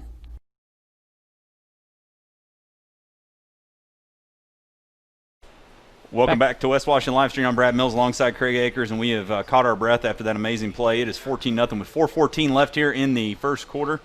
Jake Strange, the man of the hour. He's going to be kicking off here, and it's a late hour for us, so I apologize to anybody's eardrums. We might have burst on that one. That was crazy. It's one of those plays that you don't see. And here's going to be the kick by Strange. I love this end over end. It's going to be to Bland, the quarterback. He's going to be bringing it in. He's going to be cutting up the middle, and he is going to get cut down there real quick. I tell you what, Ethan Robertson on that tackle, and a couple other guys that I'm not seeing, but going to say McFeeder's there too. Oh, goodness, what a play, what a play. And here we go. Now you talk about having to reset yourself. It's still the first quarter. Yeah. It's still the first quarter. And our offense has had basically two big plays. And, we've had two big plays there. So Jake Strange, like we said, has had that good night there. So let's see what happens here as Bland and quarterback. And we're going to see them as they go. There's going to be – Stillwell's going to get the ball. He's going to go around that edge. He's got some daylight. He is a little rumbler and stumbler. And he is holding on to that ball after he fumbled that first time. After he fumbled, he covered up well on that one, knowing that, the Senators are looking to strip it. So he should be really thankful he's not for the Steelers, because after he fumbled, he might have been sent back to Leopold or Bandon or wherever he's from. So this is where the Senators don't want to be, a second and short. And we're looking at 2nd and 1 maybe. Yeah, and I'm gonna call it. I'm willing to bet some pizzas from Main Street Pizza here that it's going to be a Bland up the middle on a rush here. And I don't know, Greg Gibson over there and Mark Gibson, they both know what's coming. So here we go, Bland up the middle. Long bark, it's going to be a quick pitch. I would have lost some Main Street Pizza. I got to get them for the guys here in the stands. Man, they went short there to, I believe that is number 24 there again. Wow. So we go back to, they go right back to Josh Stillwell, and with 3:11 left here in the first quarter, it's going to bring up a 3rd and 1 for the Commodores. Senators leading 14-0. In comes the play from the sideline. Yep. That's the way the Commodores want to do. They want to slow this game down. West Washington's out ahead. They don't want West Washington to have the ball for extended periods of time. So here comes Bland up the middle. I'm willing to bet, because they're just going to try to get a yard. And there it is. He got his yard, and he's going to get some more. And we got a flag coming in there, so that might help us out. Let's see. Somebody get cut down. From all the way behind. So what did that back judge see that he was from that position? He was standing over by Claude Combs' RV over there, and I see they're watching us on the TV in there. So face mask against us. Wow. So that's why we had that going over there, and we just wanted to remind everybody this quarter is brought to you by Jeannie Combs, right? Yep. So we got that, and so they go 15 yards more. First time the Commodores have been in Senator territory. Yeah, they're looking to score. They're a team who's going to score here. They are after that play and the debacle, because you remember that was set up by a botched snap before. Yeah. So here you go, and that's going to be a handoff over there to number 11. He's going to be kicking at the outside. Edwards finds the hole, and he is going to be rolled out of bounds for about a 1st down there. Yep, going to be close. Seeing the spot on there, he's going to be just short actually. So. They've seen something. They don't want to run up the middle. They're getting out wide. And that's where our ends and Strange are going to have to come up tight. Going to have to come up and make them cut back inside, which is where Bryce Brown and Big Mike and Andrew Lewis do such a good job of covering that. Yeah, and you see that in the middle there, that's where Charles Madden comes up and makes one of those bone-crushing hits there. And that's going to be a handoff still, a double handoff back to Edwards. Edwards coming back this way. He gets past McCoy and gets Bousman, but McCoy recovers. Good job by the freshman there. He recovers and saves a touchdown to the 15, and that's the double handoff that you got to watch out of that formation. Yep. And so I will say that's a play. Grayson being outweighed there by about 40, 50 pounds, got knocked off the ball there a little bit, but then turns around and makes a great play there, and got some rotations there by Perry Central there. Rhett Smith. Well, the Senators went with a 4-4 there, and they ran away from Jake Strange, who was playing that outside linebacker on the short side of the field. So Rhett Smith comes in. He's been on all the pass plays. I have noticed that. So there's going to be the handoff to the wide side to Stillwell. Stillwell's going to cut up, and then we're going to get a hold there against the Commodores. I think that's we've seen a lot of laundry on the field. Yeah, I tell you what, this first quarter is on Central Time. It feels like we're an hour behind. So as we sit there, and big thank you to everybody reaching out to us already. Got some good comments. Yeah, getting some good texts from people, getting some messages and things. So. Mrs. A and Mr. A listening to us there. Go Irish. I don't know who they play. Probably like the North Carolina School for the Blind this week or something, whoever they got on their schedule. All kinds of – I didn't look at my college football lineup this week. The season doesn't start to me till Ball State starts playing. We're returning pretty soon. I'm so excited that the MAC's playing. Yeah. I love some action. So we'll see that, and got some things. Man, I tell you what, they've had a congressional hearing trying to figure out this penalty here. And look, now they're moving back. Perry was getting ready to run up to the ball, and they have just now set the ball there. Mr. Akers, I've never seen that group of officials have that, like, to where the team literally, I know if you saw that on TV, that's just strange. All righty, Bland out of the gun here. He's going to have a single back. He's going to drop back and pass. He goes over the middle, but it is blocked. Oh, my goodness. I think he got it. Nope. Oh, my goodness. Bryce Brown again with his paw on it. Paw on it, man. I tell you what, Bryce was after that like the last brownie in a tray, in the Brown household. He's the littlest. He's got to fight. So he's got to do that. And he comes up, and I thought Landon Pearson came up with it. And that's the only problem when you got the football and you got a lot of green, like on the shorts there. Yeah. And I can't come up with – I lose the ball a little easier. Not as bad as those poor guys at North Central had to watch us with the white on white last week. Yeah.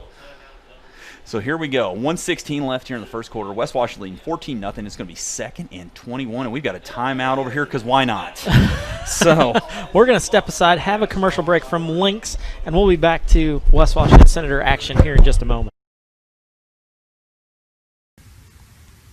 Lynx Clothing and Shoes carries a wide variety of items from name brand clothing and shoes to sports apparel and sporting goods. We offer custom screen printing and embroidery, free gift wrapping, alternations, and layaway. Our hours are Monday through Thursday, 9 to 5:30, Friday 9 to 6, and Saturday 9 to 5. We are conveniently located on the north side of the Salem Square and are a family-owned and operated business. Stop by and see us today. 812-883-4154.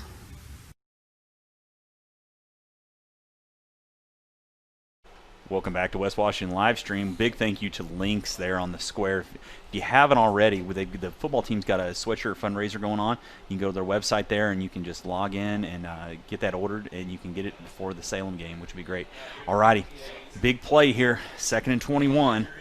And Bland's going to be having quarterback. He's going to have a double pitch. This is going to be a pitch. This is going to be Edwards is going to pass. How is that not a hold? There it is. There we go. Man, I drop them back at the line, so it'll be interesting if they accept this one. If you accept it, that's going to put you back at, let's see, about the 44, possibly 49-yard line. I'm willing to bet do you take that chance because Bland has not shown through the air that he is ready. It's going to be declined, so we're going to get that 3rd down. So, wow. So that's 3rd and about 20. 3rd and about 20. It was an incomplete pass, right? Yeah. No, he scrambled. Scrambled for it. That play scrambled my brain. So as I sit here and thank Ethan Edwards there, I may have called him in Edwards after a former JV pitcher of mine. And there we go again, Rhett Smith to the left side. I've just noticed he's been in the packages when they're passing. Here's going to be something quick to the outside here. There's their playmaker, Edwards. He's in motion almost like a little arena play, and that's going to be out to the flats. He's going to come back and get it. He's going to shake McCoy. He's going to rumble and stumble, but he is going to be held up right there at about the 15. The ball's out, but it was already dead. Bowsman dives on it, and so. So that's going to be 4th and Yeah, they still have some yards to go here. 4th and 10 maybe? And we've got 30 seconds. The clock is running here in the first quarter. West Washington up 14-0. Tell you what, he ran about 4th and 5. 4th and 5. He ran about 40 yards to make that play. And there was something on that when he went in motion, a la Isaac Bruce from the Greatest Show on Turf there. Yep. He just took off and went. So they're going to hold off. They're not going to snap the ball. So we're going to go to the second quarter of play with the Senators leading 14-0. You're listening to West Washington Livestream, simulcast on WWSR, the official home of West Washington football. For Craig Akers and Brad Mills, we'll be right back after a couple commercials. The recent market vitality has affected just about everybody's financial and investment situations. So if you're planning on retiring soon, will it still be possible? Of course, with many people's jobs being affected by the coronavirus pandemic, your retirement plans may have been thrown into confusion. But assuming your employment is stable, you'll need to review your retirement goals and progress you've made towards achieving them, so you can determine what moves, if any, you need to make. Then ask yourself some questions. For starters, are you flexible enough to make some changes to your retirement lifestyle? If you can find a way to make it less costly, you may not need to change your current investment strategy significantly. Also, if necessary, are you willing to work longer than you had originally projected so that you can put more money into your IRA or 401k? Here's another question. When should you take Social Security? The longer you wait, the bigger your monthly payments. Even in the midst of uncertainty, you still have choices. Consider them carefully and make the decision that works for you. For more information, contact Edward Jones Financial Advisor Ryan Kemp at 812-620-5604. Member SIPC. Back to action here at West Washington. Want to give a shout out to our scoreboard sponsors, Brady Bishop with Channel Seed and Michael Trueblood with Stewart Seed. Definitely thanks to those guys for sponsoring Livestream through the whole football season. Always looking for people who are wanting to sponsor. We got the upcoming basketball season too. Upcoming basketball season, so looking for girls and boys basketball along with some wrestling probably thrown in there. So, and I'm really excited. Some of our basketball are going to be some of our kids from our actual station here. So Tide Williams and Cash Long, so they can do that. All right, big play here. 4th and 5 for the Commodores. Senators stack it up there, and as we see some motion to the outside, it's going to be Bland. He's going to be looking. He's going to throw a quick pass, and it's going to be short of the end zone. It's going to be on the 1. But we've got a flag after the play, and I don't know, Michael Leach is walking back real slow, but we've also got number 74 there for the and I think it's going to be against them. I see Charles Madden's pointing against them, but they're coming up to talk to us. So they had Mike Leach down. So the ball is getting moved back. Wow. So we're going to see what. From the 1 and on sportsmanlike, correct? Wow. And so that will be a first down. Did they have to measure it before? I don't know. They moved the ball, and it's – So they're going to discuss on whether it's a first down and then – well, they already moved the ball back is what my concern was. Yeah. Did they signal a first down there before they moved the ball? So that's going to be the question. So I see the stick has moved to first down. So they're going to the sidelines, and here they're going to have to explain that to somebody, okay? So it is. So it's going to be a first down. But they're about the original line of scrimmage. Yeah. Okay, so Commodores, after all that hoopla, 11:54 left, West Washington leading 14-0. They're going to be getting the ball right here, about the same spot. Bland at quarterback. He's got number 21 there. Caden Winter behind him, and he's going to have a whole crew blocking for him, but he takes a couple shots, but he is going to go down. And that's what Bland wants. He'll take those hits. And that Grayson McCoy finally bringing him down there, almost as a little safety pin there. So it'll be 2nd and 1. So we look right there. Winter comes in. He's a big blocky back for him.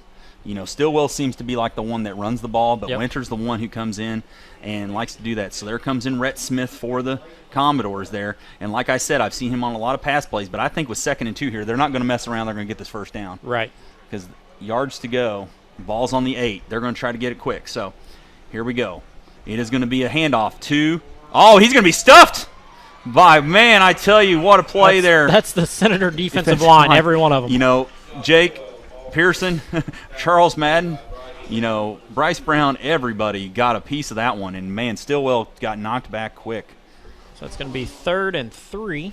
Some more personnel changes coming in there. These are some guys I've not seen yet come in, okay? That's Landon Moles. He hasn't came in since an early play. I try to watch his 46 there. Tristan Howard coming in. So both of these come in and are a wing and a tight end. So trying to figure out Perry Central scheme. It's going to be a direct snap run. He's probably going to get that because he got forward. Yeah, he got forward. And that's what I think is going to get him for him. So we're going to check here. It looks as if it's going to be a 4th down. Nope, they're going to go first. Wow, okay. They did. I originally saw what I thought was a fist. Yep. And then I didn't look for the man in the white hat, which is what I should have done. 1st and goal for the Commodores here from the 4. 10:18 left here in the first quarter. West Washington leading 14-0. Perry Central got the kickoff. West Washington's offense outside of one big play there really not looking super hot tonight, but they've been on defense what seems like for about 2 quarters here because of big defensive plays. All righty. Bland gets the snap. He's going to go to the left side. He shakes one tackler. He pulls down, but no, not before. Roper gets to him out wide, so going to gain 2 on that one.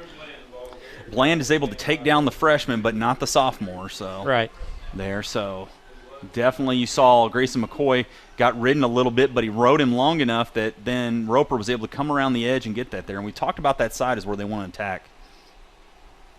So they are trying to stay away from Jake Strange and Glenn Rankin. I don't blame them a bit. Yeah. So 9:25 left here in the second quarter. All 2s across the board. Ball in the 2, down 2, yards 2, quarter 2. Deuces are wild here, hopefully for the Senators. Let's see. It's going to be a direct snap to Bland. Bland's going to get driven down. He's going to be short. Yep, short. So we're going to come up with 3rd down.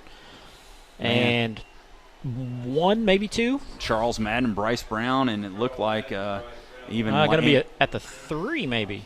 No, 2. Andrew Lewis coming in there too. I tell you what, I've not called his name a lot tonight, but he's been in there clogging up that middle. So that's something you see. 52 there, senior, working very hard. All right, so here we go. Another big play we talk about. Here we go. Senator's going to try to stop it. It's going to be a handoff, and it's going to be spins. I don't know that he gets in. Yep. Arms are up. Touchdown, Commodores. So Bland gets it, and he goes in for the easy score. And I think he was actually from the running back position in that position. So you saw the quick handoff there. So Bland on the 1-yard run. So if you might as well give it to the guy who's your best runner. So they're going to go here. Bland's going to be probably going for the extra point, I'm willing to say. Let's see.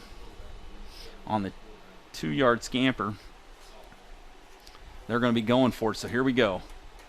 And this is a wishbone formation, and they're going to be snapping it. And, oh, man, 2 guys blew past it. And there you see Stillwell rumbles in for the 2-point conversion. And so you saw the quick play, and just like that, it is 14-8. A big 2-point conversion there for the Commodores. With 8:32 left, we're going to step away for a quick word from one of our sponsors. You're listening to West Washington Livestream, simulcast on WWSR. In 2012, the Washington County Community Foundation began working on its next big initiative, Education Matters. The goal of Education Matters is to increase the educational attainment of adults residing in our county. The initial focus has centered on adults with some college and no degree. With the assistance of scholarships and a peer mentoring program, the foundation began helping adults return to college to complete their degree or obtain a certification in 2013. Realizing that strength lies in numbers, Washington County partnered with Clark, Floyd, Harrison, and Scott counties to create Education Matters Southern Indiana. This initiative continues to build. Back to live action here on West Washington Livestream and WWSR. Perry Central scores on that last possession, brings the score 14-8. And so for those of you who haven't seen, the Senators are actually getting kicked off too. That's going to be a high pooch kick. It's going to take 1 bounce, and it's going to take 2 bounces. Goes to Stevens. He catches about chest high. He breaks 1 tackle. He breaks 2 tackles. He's still rolling, and he's going to be driven down at about the 36-yard line there. So Bobby Stevens on a what could have been, Jake and them kind of huddled around, allowed that to get back to him. Bobby with good hands there picks it up and gets something out of nothing, really. So here we go. What can we expect from the Senators here? That is a big question. We talk about opening up the edges with those quick passes to Jake, maybe Parker Hudson here. Not Parker Hudson, Parker Green. So let's see what happens here. It's going to be a quick handoff to Roper. Roper gets skinny, and he's got some daylight. He makes one cut. He's got one guy to beat. He's got two down. He goes at the 41-yard line on a great run there. Yeah, great run there. Roper with a great run as he comes, and we got some laundry on the field. We got laundry on the field at about the 44-yard line there. It's going to be a hold against the Senators, and that's going to put them back. Wow, after a great run like that, and we look at that, and that is huge. And I saw a number they threw over there. I didn't see who they said was on, but definitely disgusting because now the Senators are going to be first and about 15 here. Wow. So Stevens coming out wide here to wide receiver. He's going to be matched up there with Edwards. On the wide side will be Green. In the backfield will be McFeeters, who just made that great play with Bowsman. Rankin and Strange at tight ends. It's going to be a pass. Strange falls down. He gets back up. Bowsman shaking and baking. He's looking for some daylight. He cuts back across the middle. Hits Green over the middle. Green holds on. Bland and a couple others tried to strip it, but Parker Green, with a catch in traffic, holds on, and he will pick up the first down there at about the 49-yard line. Nice job there by Parker Green. Yes, good play by Holden Bowsman to extend that play. That's something with his feet that, he can. He can just keep going and going. And I don't know if Holden, maybe his whole life, he's been able to throw on the run because he's always been a little guy. But, man, what a great play there. And Parker, that's a tough play. All right, here's going to be the handoff. That's McFeeters. McFeeters off of one side. He's going, oh, man. Almost breaks that one. Edwards there. Ethan Edwards, a great athlete there for Perry Central, was the only one keeping him. That senior says, no, sophomore, you're not going to get that. Timeout. By the Commodores. We're going to stick with you here through this timeout. Give us a time to shout out to some of those people who make these broadcasts able to happen. Brady Bishop with Channel Seed, Michael Trueblood with Stewart Seed, Ryan Kemp with Edward Jones, of course, Rick and Rita Links with Links Clothing and Shoes.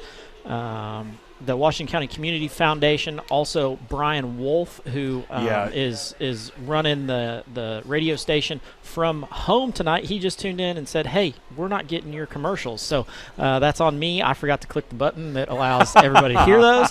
So all those ones that we played that you didn't hear while you're listening to us on WWSR, that's not a WWSR problem. That's ours. Yeah, that's a Craig problem here. Forgot to click the button. Hey, but you know what? I think his Raiders still have a winning record. They do. They do, and my fantasy team has a winning record. Well, those are the two. My fantasy team had James Conner at running back, so that. So did mine, but it just so happened that I had the 49ers running back on my bench that I could bring in. There you go. I had to pick up Frank Gore, who somehow is still playing in the NFL. Hasn't aged a bit. His son's a freshman. Since he was at Miami, he hasn't aged a bit. His freshman picture at Miami and his picture right now look exactly the same. Craziness. And we got a second down. It looks like short here. Senators with the McFeeters in the backfield there. Bowsman's going to make a quick pass. He's going to throw it up, and there's the air. Over to Stevens. Stevens has got it. Oh, no. It was intercepted. It went off of Stevens' hands into the arms of the Perry Central defender there. Stevens doesn't come up with it, and we talk about big plays there. None bigger than that. Stevens looked as if it just went up and off of his hands, and then those of you at home can see it.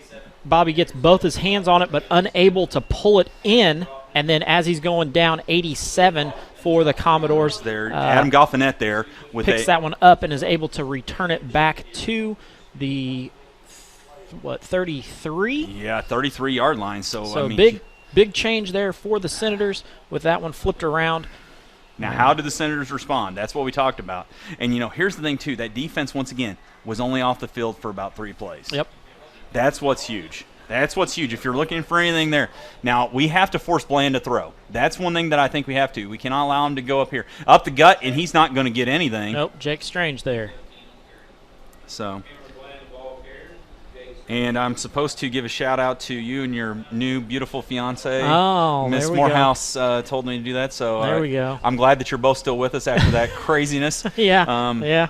After the engagement, they were involved in a little motorcycle accident. Not their fault. Some other idiot. I'm not going to say anything, so in case it winds up on Judge Judy. So that's a favorite show of mine. I love Judge Judy. There you go. So, but you're all here and thankful. Watch out. Oh, it's this low snap to Bland. He's got to come back up. He comes over the middle. He hits Edwards, and that's going to be a great play, but he's going to be dropped there just short of the first down on the 41-yard line.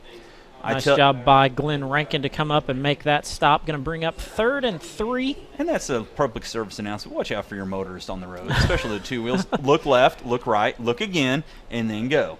And also look at what's going on in front of you. Yeah. Because yep. when people are stopped at a stoplight, you're supposed to stop too. Yeah, you probably should. Probably before you get into the back of it. So thankfully everybody is, I tell you, I did not know that. I didn't read the full post on Facebook. Here we go.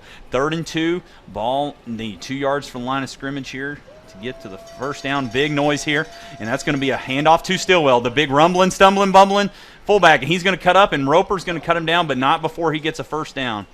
So Rankin and Roper coming in with needed 3, got 5. Yeah, and you know, honestly, if Bland's not getting it, it's going to Stillwell right there. Yeah. Do we have a hashtag tonight at all that we want to promote? It is Senators versus PC for Perry Central. Perry Central. Because by the time you get Senators and Commodores in there, it's way too long. Yeah, versus, I was going to say, yeah, so Senators versus PC there as we battle Perry County's finest there, the Perry Central Commodores. And here's going to be the snap, and it's going to be a direct. He's gone. He's gone if he gets that, and man, whoa, goodness gracious, talk about Parker Green coming in. And then we've got a penalty here. At the end of the play, let's see what happens here. We got this. If I see Roper McFeeters going down, we've got a huge play. Bland clearly had the first down, almost had the touchdown there if he just could shed off one more defender. We're going to have a personal foul against the Senators. It's going to be 15 yards from the 38-yard line, so that's going to bring us down to about the 23. So we got that. I don't know if that was striking or what we had there of the variety. And once again, these officials are taking, like Perry breaks the huddle, and we still have the ball set yet. Yeah. Which is not the normal for Perry. Usually it's a very methodical offense. I mean, we might be able to confirm a Supreme Court justice before those guys set that ball. I mean, that's how slow these guys have been moving tonight. So, and the only thing they're doing is making this night even longer here. So let's see what happens. Clock is being wound. Yep. So Stillwell, and there's Edwards on the motion. It's going to be a pass by Bland.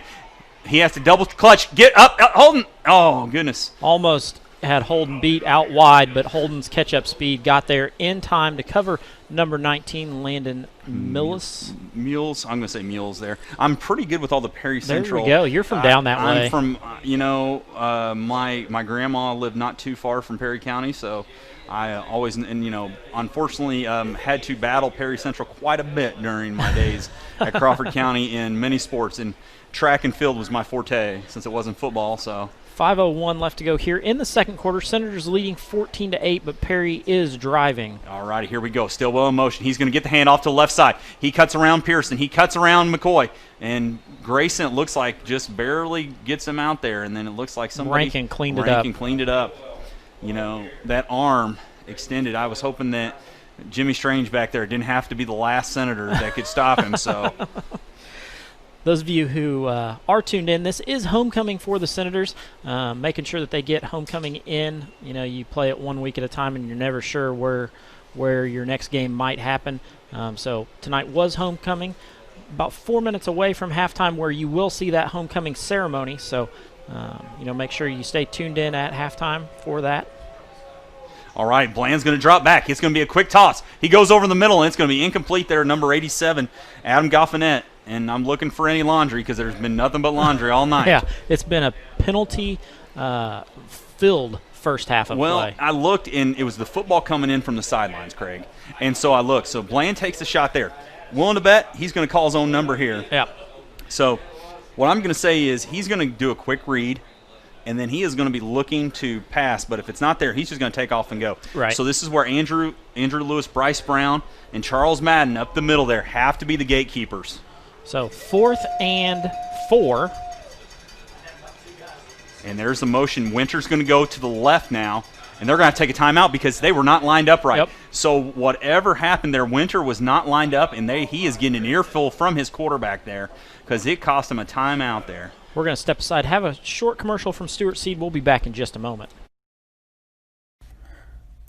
For over 100 years, Stuart Seed has been proud to work with our friends and neighbors in Indiana, Kentucky, and Ohio. We remain committed to building partnerships rooted in personalized customer service and by providing locally tested products that fit your farm and help your bottom line. Local solutions, promise delivered. Contact Michael Trueblood at 812-620-3311 for all your Stuart Seed needs.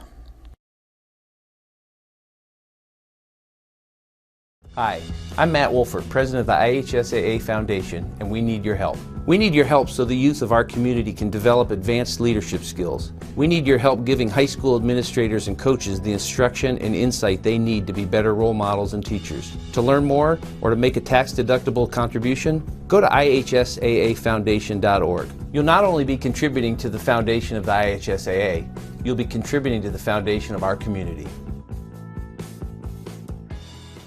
He throws it out to the flats. He's got Winter who makes the catch, and he's going to be dropped down on his own accord for a first down there. That will be a first down, it looks like. And that's going to be a first down. The ball is going to be placed on about the 9-yard line. Man, Bland catches the running back on the wheel route coming out of the backfield into no man's land there. He had to make the stretch. He had to stretch, so that's when he came down. There was no way that he could get it. 4:08 left to go, clock running. I'm telling you Senators do get the ball to start the second half, but they don't want this score to happen. No, because Perry can do that and go for 2 and take a lead here very easily. So here you go. You got to stop him right here. That's going to be the outside Edwards. He cuts back in. Not before Michael Leach implants him into the ground. And we're going to have a timeout. It's going to be by the Senators because Perry has no timeouts. So we're going to step aside, take another commercial break, and we'll be back in just a moment. For over 100 years, Stuart Seed has been proud to work with our friends and neighbors in Indiana, Kentucky, and Ohio. We remain committed to building partnerships rooted in personalized customer service and by providing locally tested products that fit your farm and help your bottom line. Local solutions, promise delivered. Contact Michael Trueblood at 812-620-3311 for all your Stuart Seed needs.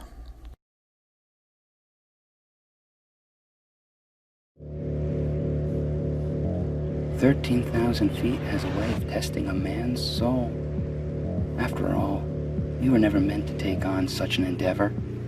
That long drop is what separates human from superhuman. And here we are, right here, right now." You're good at motivation, we're good at your insurance. Start with Indiana Farm Bureau Insurance and stop knocking on wood. Back to live action here at Art Sanders Field at the West Washington School Complex. Senators have not played a very clean first half. No. There's been penalties everywhere.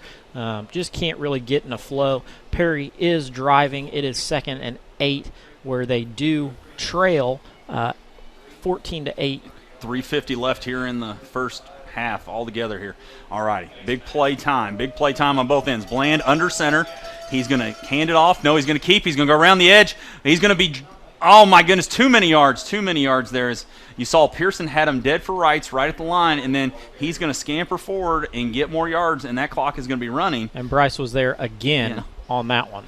Yeah, so Bryce Brown feeling it tonight. I wish we could get some other guys feeling a little bit to help us out here. All right, so here is some of the guys that they're putting out there have been on a lot of their packages. They just put in that we've talked about. This is one of the power packages. So get ready here. They're going to load it up in the backfield in the wishbone. Dotted there by number 56 there for him. He's going to be dropped before he can get in. Nice job by Roper McFeeters to get in the backfield there to stop that before it gets going. 2:58 left, 14-8, West Washington leading. And that's going to be a 4th down. Oh, goodness.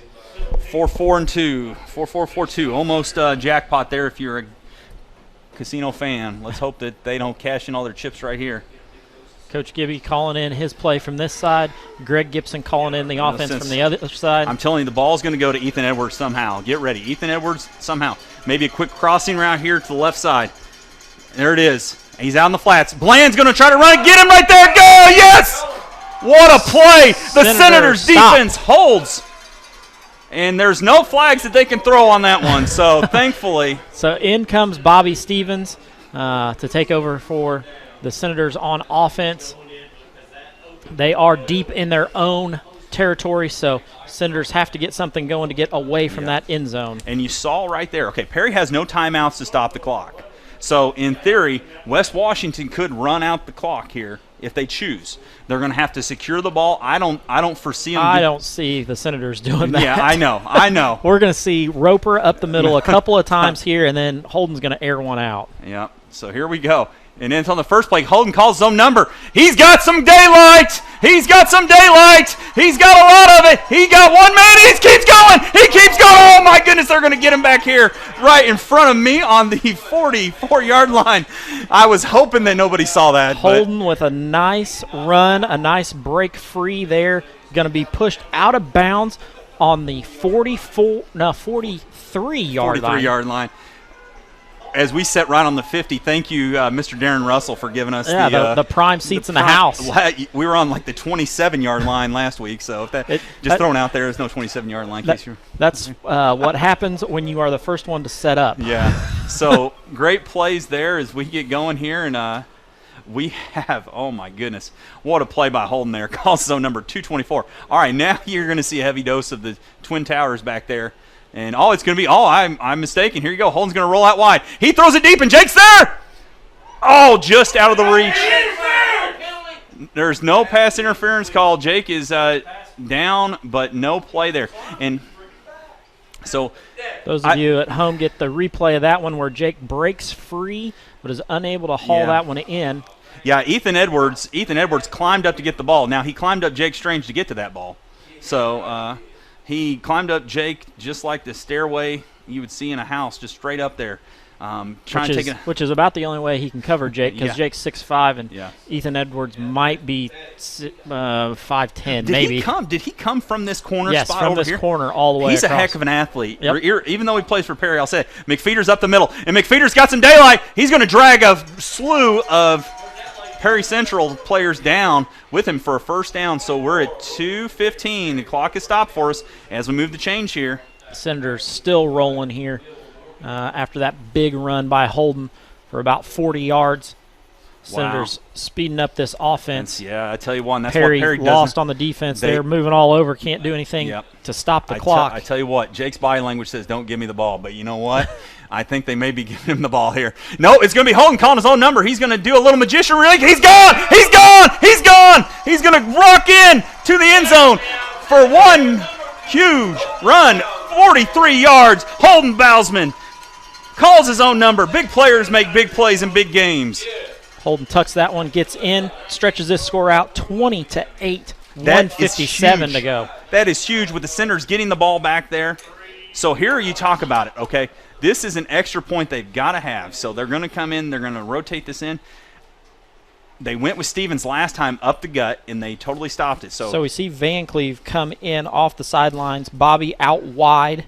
Yep. So Van Cleve will be right there. He'll be kind of the offset back there on the right side, mostly a blocking back. It'll probably be to McFeeders. He's going to go to the right side. He's got some daylight, but he is going to be stopped short. He's going to be stopped short, so not going to get in. So big 4-point difference there as we look at.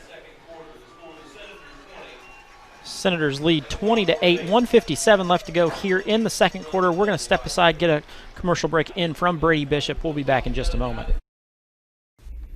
At the heart of the Channel brand are the relationships we build with farmers like you. We call it seedsmanship. With Channel, you'll experience our seedsmanship at work services on your farm through the year-round, hands-on, customized service of your Channel seedsman.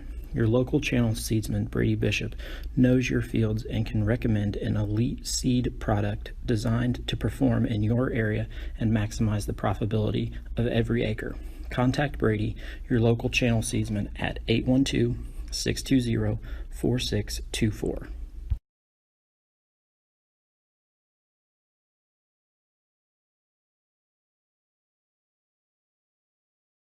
Becoming a licensed sports official is a great way to make a positive difference in the community and support the over 160,000 Indiana student athletes that participate across 22 IHSAA sports. Sports officiating allows you to stay connected to the game, become a role model for our young student athletes, earn extra money, and support the patrons and communities of our IHSAA member schools. To learn more about becoming a licensed IHSAA official, log on to ihsaa.org/officials today. Back to live action here at Art Sanders Field, where the Senators do lead 20-8 over the Perry Central Commodores. Jake Strange lines up to kick it off here for the Senators. He gets a boot, and it's going to be a low liner. He's going to be picked up by Edwards. Edwards cuts left. He's got a lot of daylight, and he's going to spring free. But, oh, my goodness, saving there. We talk about, right before the pre-snap, we were talking, before we got back on there, we talked about Glenn Rankin there. Yep. You don't want to go near Glenn Rankin. So that he did his best to run the other path away from Glenn Rankin, but still gets dropped there for a little bit of a loss. And we got Van Cleet coming off the field, grabbing his eye on the play there. So I don't know. He's grabbing his eye, a special teams player there and a junior there. So hopefully he figures out, got a poke. You know, do you remember when the NFL was talking about they were going to make everybody wear a visor, like a full visor for the COVID? All right, here we go. 1:49 left. Perry Central with the ball. Senators have to stop him here. It's going to be a double handoff there to Edwards. Let's see. They stand tall. Stand him up. They stood tall that time, and I know they went back to it. They went to that well again, and it was really dry. Perry's trying to get this game sped up a little bit because they're out of timeouts. 1:34 left. Bland is going to be in the backfield there with Winter. The snap goes to Bland. He's going to drop back. He's going to air the ball up over the middle. That should be – oh! I didn't see it. We had three defensive backs back there, and all of them went to cover, and nobody went for the ball. Nobody went for the ball. Roper McFeeters could have hit him in the face mask, and I don't know how it didn't. That is something that I don't know. I'm gonna have to ask him in school on Monday. But with 1:24 left, that stops the clock. 3rd and 10. Oh my goodness, that was like a gift wrap pick six in my with the line that we have right there in front of us. We've already seen it once tonight. Our defense is some of the best blockers. So, all right, so here we go. It's going to be a quick 3rd and 10. 3rd and 10. Bland's going to drop back. He's going to be looking over the middle. There's nothing really there, so he drops it off over to Goffin on the left side. Goffinette's got a lot of green. He's going to step out of bounds. And I tell you what, McFeeder's got a little block in the back there that you hear everybody here in the press box awfully mad about. And I don't know what that official was looking at because McFeeder's gets dropped down to a knee on a play there. Goffinette's going to get the first down, 1:15. 1:15 to go here. First down for Perry at the 35. Senators are leading 20-8. They get the second half kickoff, which is crucial. They must get this stop here. They cannot let Perry score. So crucial. Bland doesn't really want to pass the ball. He doesn't want to pass it deep. We've got to drop him in the backfield here, and this could really change it if we could just do it one time here. Edwards in motion. Okay, he goes out on that. Watch him on wide there. He went already, and that's going to be there. Yep. The whole Perry line moved. Yep. So you could call it on any one of those guys. And I tell you, Perry was not ready. Okay. I take that back. You could call it on any one of the guys other than the center because he's the only one who didn't snap the ball. You know, and if there's one guy, the snap count. I bring it up. I coach little kids, and I'm always hardest on my center because the center, it is one of the most underrated. I don't know what they get paid in the NFL, but it's not enough. I wonder, that guy he is the gatekeeper. All right, so here we go. It's just like clock winds, minute 12. Clock is running here, and okay, so we got out wide there, Edwards. Okay, they're in disarray. Yeah, they just went trips left. He's still not set. How have they not gotten this? Okay, so they're going to be going bunch to the left, and it's going to be Bland. He's going to be looking. Goffinette's wide there. He's going to bring it over the middle. He's going to be dropped right there at about the 36-yard line, and it is running. It is running, and Perry has no idea that the clock is running. They get back up on the line, second down. So they're going to be Winter wide left. Nobody forget about him out there. He's a great passing back out to the left side. Okay, here's going to be the pass. He's going to be having to run for his life. He's going to try to go over the middle. That's going to be, dropped right there by McCoy with 31.5 Hits McCoy right in the hand, but we're going to get a block in the back or a hold. Yeah. Hold's coming. So move him back even more and keep him there. And we have a request from our sideline reporter, Miss Ryan. She was asking us about a video we'll look for. So those of you listening, we've had already people ask. So Ryan Russell's asked us for some video. Apparently there was a dance party. There was a dance party, and we weren't invited. So apparently there was a private dance party a la Michael Scott and Dwight Schrute there. Ain't no party like a Campbellsburg party, because Campbellsburg party don't stop. So here we go. We're going to see a Perry run here to finish this clock out. You think so? Yep. Think so. They're not gonna. I think he's gonna pass it. You go big, you go home. There he goes, winner, out wide. Just make the tackle. Just make the tackle. Just make the tackle. There we go. Goes. Finally. I don't know if they're gonna get enough time. They're gonna take a shot here. 10.7. They may spike it real quick here, and they're not set yet. 5, 4, 3, 2. He's gonna get it off. He always does with 1.1 left. He's gonna get it. So Bland is always really good about that. 2 years ago, if you remember, that play went down to the absolute last play when Coach Bowsman passed Art Sanders for the all-time wins here in West Washington history. I was standing about where Jimmy Strange was at, and I remember that they somehow said that they spiked the ball with 0.1 left. So Pearson comes off. They're going to go a lot of defensive backs out there for the Senators. I just saw Ken Chase out there. A lot of younger guys. They're getting some. Now, here's something too. When you go with those smaller defensive backs, that does open your sidelines to a quick pass. Kenton Chase on this side, nobody's going to run by him. No. And so you can hopefully run over him. Yeah. Because he's a lot lighter. All right, here we go. Bland's got it. 1 point. It's going to be it. Can we drop it? We do! What a play! What a play! Andrew Lewis. Nice job by the Senator defensive line. We're going to step aside at halftime here. Senators do lead 20-8. They will get the ball to start the second half. We're going to have a commercial break from Ryan Kemp, and then we're going to our homecoming show. With all the financial headlines, are you wondering if your retirement savings will last? The market's ups and downs are keeping you guessing, especially if you're approaching retirement or considering it. Your Edward Jones financial advisor, Ryan Kemp, can help you. If you have more questions than answers about what's next, you can work together to help ensure you're prepared for your journey. After all, retirement isn't the end of the trek, it's a new beginning. For more information, please call Ryan Kemp at 812-620-5604. Edward Jones, Marketing Sense and Investing, member SIPC. Welcome to the 2020 West Washington Homecoming Ceremony. Tonight, we will be crowning a football homecoming king and queen as selected by the West Washington High School student body. Each class has chosen 2 queen candidates, and the students voted on these 8 girls in order to pick a queen. We will announce a sweetheart from among the candidates as chosen by the football team. A king will also be chosen by the student body, with a heartthrob chosen by the volleyball team and cheerleaders.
Our first candidate tonight is senior Mariah Call.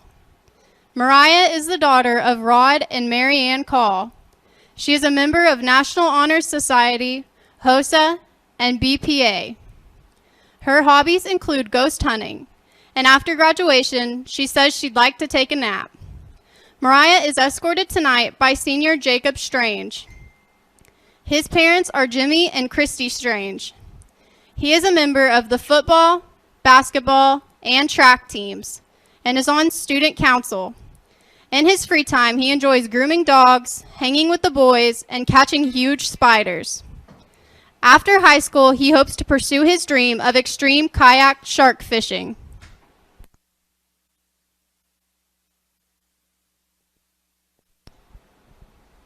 Our second candidate tonight is Sarah Stice. She is the daughter of Rocky and Jessica Stice. She is a member of the Impact Club, Spirit Club, and HOSA. In her spare time, she enjoys playing with her dog Skyla, going to football games on Friday nights, and having carpool karaoke with her friends. After high school, she plans to attend college and major in physical therapy. Her escort this evening is senior Bryce Brown. Bryce's parents are Doug and Tara Brown. He is a member of the football and basketball teams and is a member of National Honor Society and FFA. He is also active in 4-H. In his spare time, he enjoys hanging with the boys. After high school, Bryce plans to attend Purdue University and study ag engineering.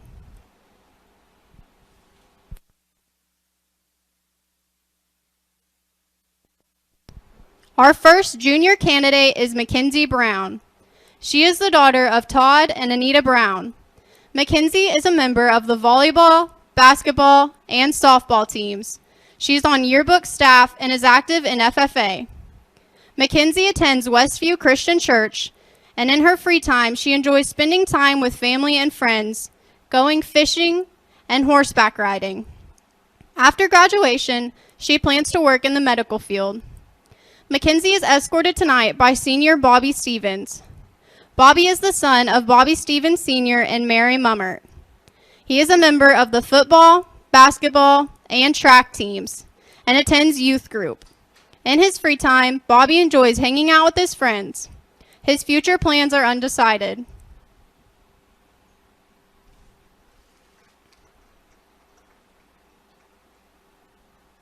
Next is junior Madison Brown. She is the daughter of Todd and Anita Brown. She is a member of the volleyball, basketball, and softball teams.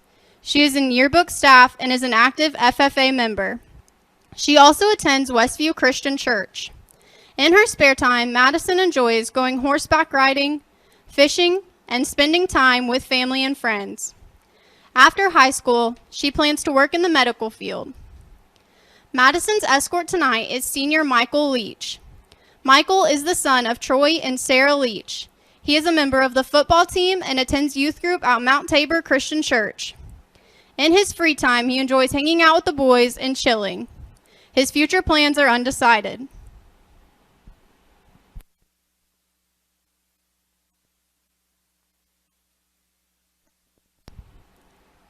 The first sophomore candidate is Riley Combs.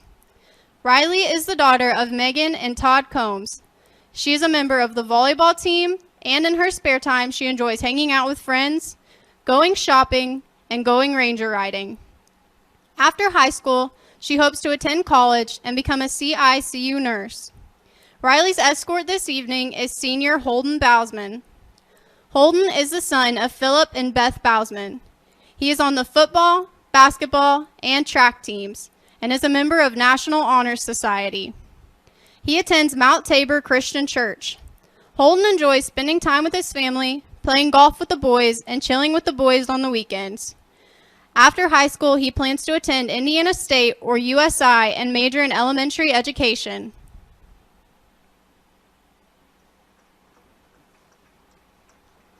The second sophomore candidate is Lizzie Keltner. She is the daughter of Stephanie and Richard Keltner. She is active in FFA and is a member of the volleyball and softball teams. Lizzie is active in 4-H and attends Westview Christian Church. In her free time, she likes to draw and paint and spend time with family and friends. Following high school, she hopes to go to college and study veterinary medicine. Her escort tonight is senior Landon Pearson. He is the son of Amy Payne and Jared Pearson. Landon is a member of the football, wrestling, and golf teams. He attends youth group and enjoys hanging out with his friends in his spare time. Following high school, he plans to become an electrician.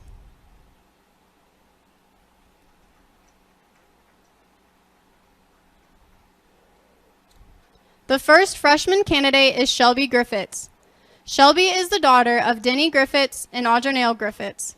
She is active in FFA, National Honor Society, Student Council, and is a member of the basketball team. She is also active in 4-H and attends Southern Hills Church. In her free time, Shelby likes to hang out with her friends and family and ride Polarises and watch TikToks. Following high school, Shelby hopes to attend college and become a dental hygienist. She is escorted this evening by senior Charles Madden. Charles is the son of Charles and Rachel Madden. He is a member of the football team and is in National Honor Society. In his free time, he enjoys hanging out with the boys, and after high school, Charles plans to attend Purdue University and major in construction management.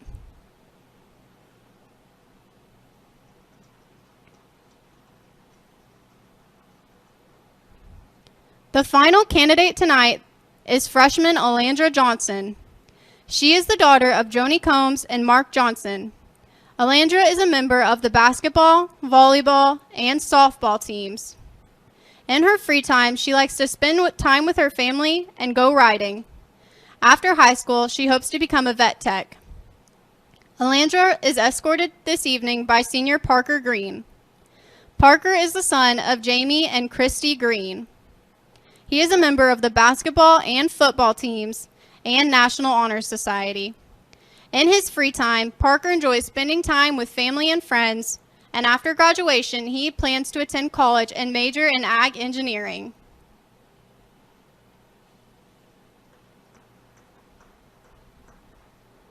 Our princess this evening is Skyla Mackenzie Chase. Skyla is the 5-year-old daughter of Kevin and Megan Chase. She's a kindergarten student in Miss Gilmore's class. Skyla likes to go to the beach and the lake and be with friends and family. Our prince tonight is Maddox Nicholson. Maddox is a 5-year-old and is the son of Matt and Melissa Nicholson.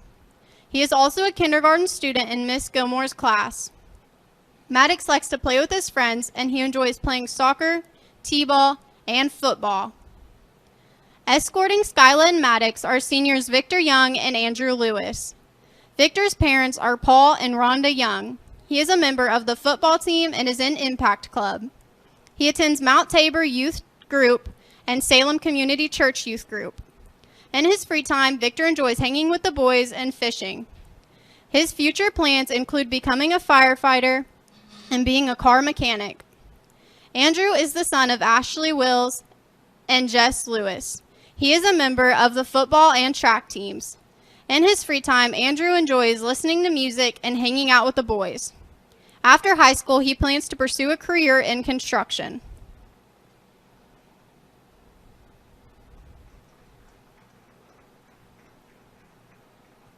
Crowning the queen tonight will be 2019 football homecoming queen, Elizabeth Holes. Elizabeth is currently a student at Indiana University Southeast and is majoring in marketing. Elizabeth is escorted this evening by seniors Glenn Rankin and Jaron Roll. Glenn is the son of Michelle Rankin and Israel Rankin. He is a member of the football team, and he enjoys hunting, fishing, and riding horses, and working on trucks. After high school, he plans to become a firefighter. Jaron is the son of Christina Worley and Adam Roll. He is a member of the football team and is also a member of Happy Clover's 4-H club. In his free time, Jaron enjoys hanging with the boys and sometimes with the girls. After high school, he plans to go into the electrical field.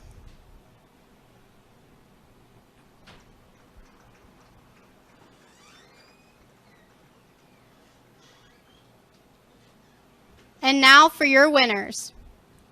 The 2020 Homecoming Heartthrob is Parker Green.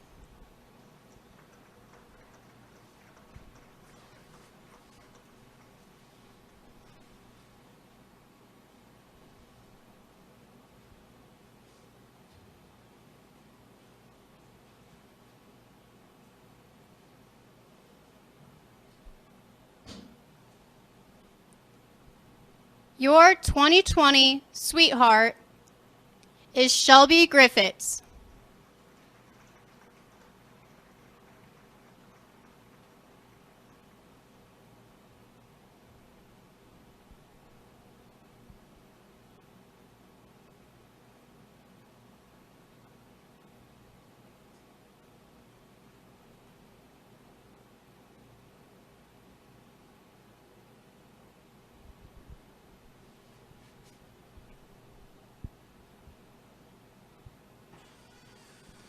The first runner-up this evening is Mariah Call.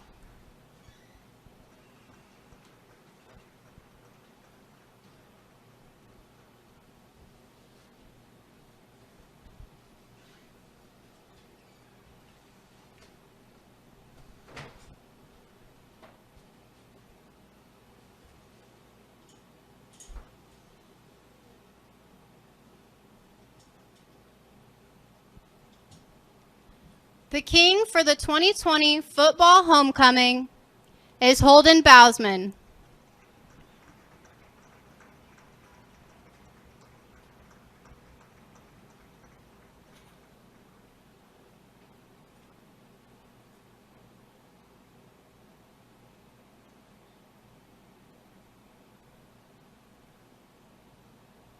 And finally, your 2020 football homecoming queen is Sarah Stice.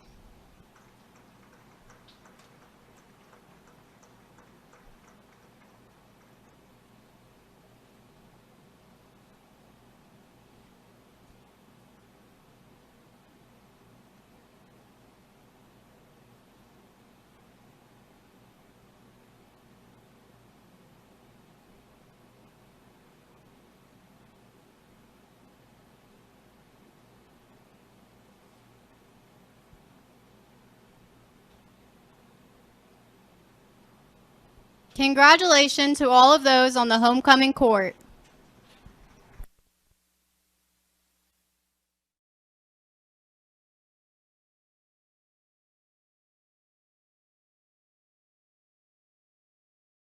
It's time for the Commissioner's Corner, an exclusive weekly conversation about Indiana high school sports with the Commissioner of the IHSAA, Paul Neidig. Now for an up-to-the-minute report about what's happening in the constantly changing world of high school sports. Here's with Commissioner Paul Neidig. Welcome back, everyone, to our weekly conversation with the Commissioner of the IHSAA, Paul Neidig. And Paul, this is a very busy time, as we've talked about. Soccer pairings coming up, boys tennis pairings coming up. Cross country will be run on the 10th of October. This weekend, this Saturday, unified flag football. The volleyball pairing show this weekend, Sunday at 8 p.m. Next Thursday at 6 o'clock to 8 o'clock, the football pairing show. It looks like you and the staff and every member institution are pretty busy right now. You know, we are, but man, are we happy to be busy. I mean, you know, there was a period of time where we're sitting back saying, oh boy, last spring, how busy we're going to be. But man, we're excited to be out there, and busy is a joyous term for us right now. We've talked a lot about football in terms of positivity rates with COVID-19, and we have not talked about these sports that I just mentioned. How have things been going relative to keeping the virus under control with soccer, tennis, cross-country, unified flag football, and volleyball? You know, Bob, we're experiencing very similar things as we are in football. We certainly have times, places where teams and schools get quarantined or kids. But all in all, the vast majority, I think we've been running at that 95% clip across the board in all of our fall sports, as we've talked about in football the last several weeks. So, you know, we want to get 100%, but we're pretty happy to have 95 right now. Yeah, when you look around and you see some of the situations with NFL and college athletics, and then you talk about a 95% participation rate, you have to be enormously proud of what the member institutions and their communities have all done to pull together to do the things they need to do to make it possible. Yeah, that's exactly right. You know, it's not it's mom and dad, and it's the general fan that comes to a game, and the schools, and the athletic directors, the principals, and the superintendents, and the office personnel. Everybody is doing such a phenomenal job of pulling together, doing what they have to do, not complaining about it, and just finding a way for kids to play. And we're certainly so appreciative of what they've done out there at the building level. That's where the work is done. Paul Neidig is the commissioner of the IHSAA. All right, we have talked about football. Week number 7, I can't believe I just said it. Week number 7 this weekend, and hopefully, again, the weather's going to hold off as we head into an important part of the season in that final 1/3 of the regular season. Yeah, it looks like it's going to be a great we're starting to feel a little bit of that fall chill in the air, and that tells us we're getting closer to the tournament time, and weather's looking great. We're as you said before, we're going to have about 100 players tee off this weekend at our golf state finals, and they're excited to get there, and it's going to be a phenomenal day to celebrate golf at our first state championship of the year. But certainly happy to have the weather we have, and happy to celebrate fall along with it. Absolutely. Once again, a reminder, got a couple of pairing shows all need to view. Sunday, 8 o'clock for the volleyball, next Thursday for the football. I know Paul Condry and I are excited to be on the new set and give this information.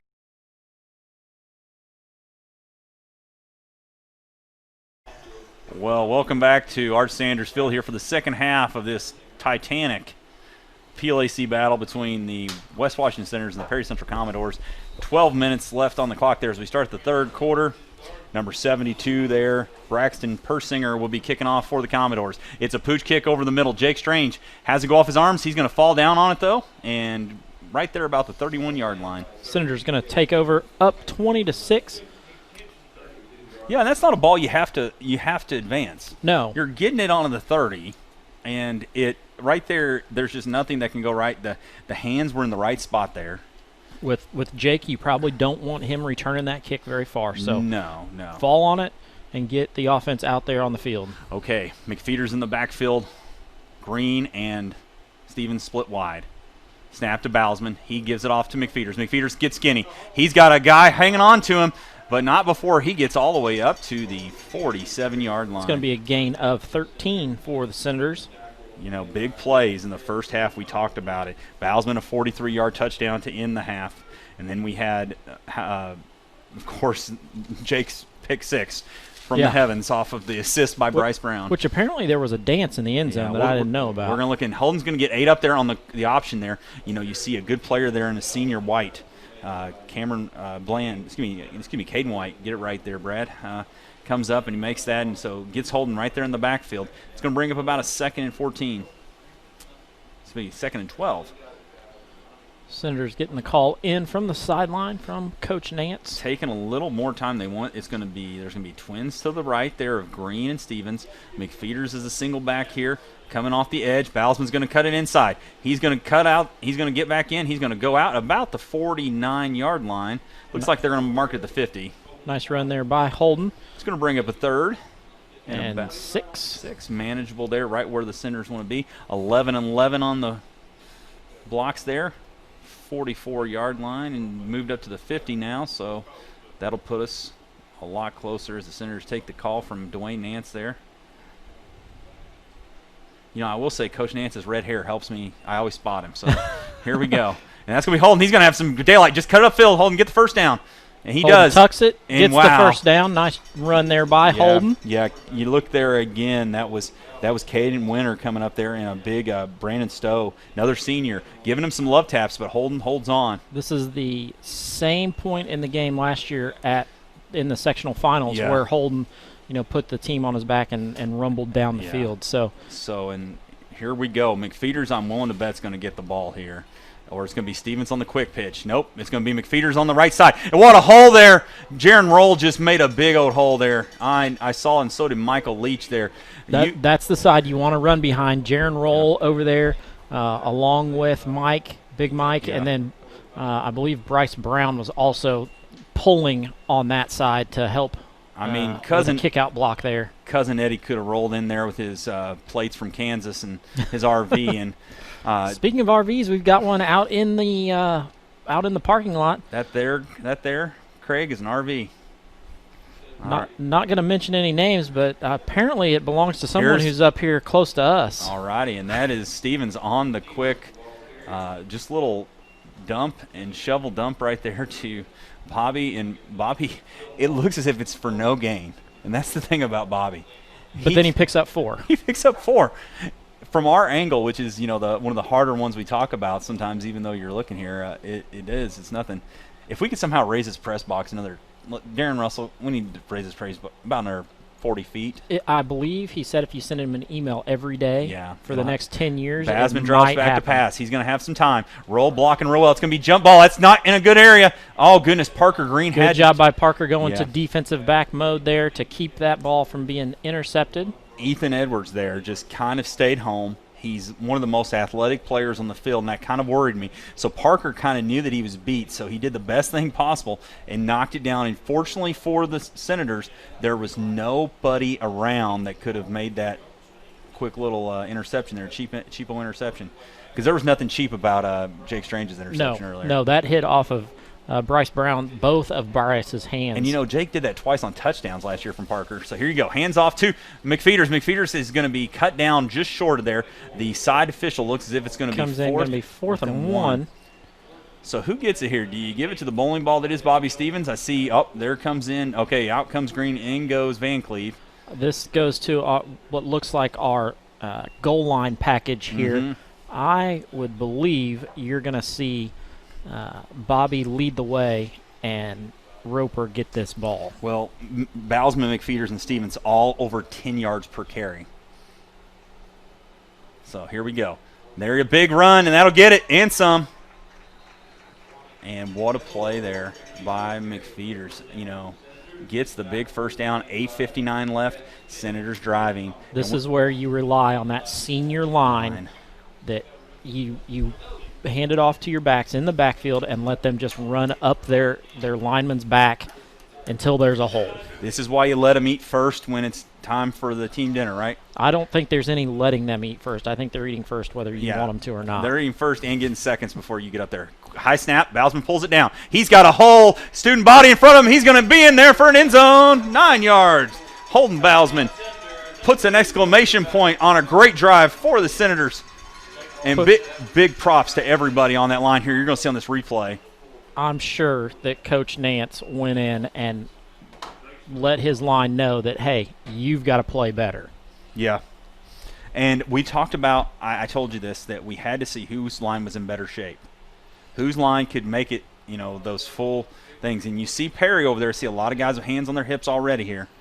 And to the credit of a lot of these linemen for the Senators, they go both ways here. Yeah. All right, so it looks like it's going to have a T backfield there. No, excuse me, be offset, so that's the goal line package. Bobby Stevens over to the right side here. This is now Roper's going to go in motion. He's going to stop right. It's going to be Bowsman direct snap. He's got to get one block from Stevens. He's going to cut up and get pulled down just short. Not going to get in there, so that's going to make it 26-8 here, or 8:36 to go in the third. We're going to step aside, have a commercial break from Channel Seed Brady Bishop, and we'll be back to more West Washington football action here in just a minute.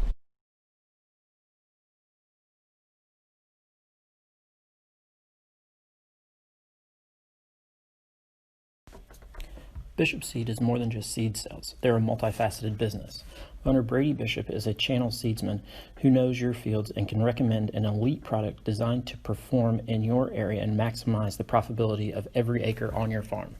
Bishop Seeds also offers chemical sales for the ever-expanding chemical industry and a variety of cover crops to help keep erosion down and yield up. They also offer climate field view so you can make a data-driven decision to maximize the return on every acre. Reach out and give Brady a call at 812-620-4624.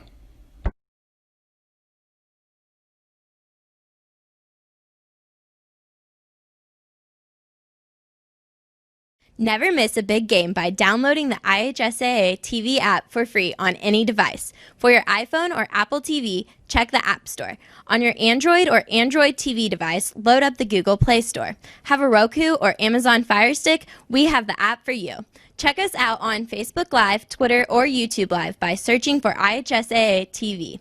Or as always, click to IHSAATV.org for quick and easy access to your favorite IHSAA live and archived events. Hi, I'm Matt Wolford, president of the IHSAA Foundation, and we need your help. We need your help so the youth of our community can develop advanced leadership skills. We need your help giving high school administrators and coaches the instruction and insight they need to be better role models and teachers. To learn more or to make a tax-deductible contribution, go to IHSAAFoundation.org. You'll not only be contributing to the foundation of the IHSAA, you'll be contributing to the foundation of our community. Welcome back to West Washington here as the Senators, just scary moment there, Holden Bousman is back on the team. He got rolled up a little bit. Now Mike Leach getting looked at by the trainer over there, so scary moment there. We're glad everybody's healthy and we're back here. Strange going to be kicking off. It's 26-8, 8:36 left here in the third quarter. Strange gets a big boot into it, and that's going to be end over end. It's going to be caught by Edwards there at the 20-yard line. He's going to cut it up. He's got some daylight, but, man, he gets brought down out of the blue there, literally out of the blue. You see Ethan Roberts in on that one. Yeah. When it comes to the Senators' special teams, really you have two choices. You've got Ethan Roberts. Yep. And you've got Glenn Rankin. Yep. Those are going to be your two options that are going to bring people down. You know, I saw Victor Young down here. He's on the sidelines tonight. Makes me feel real good to see him. Another special teams player. Correct.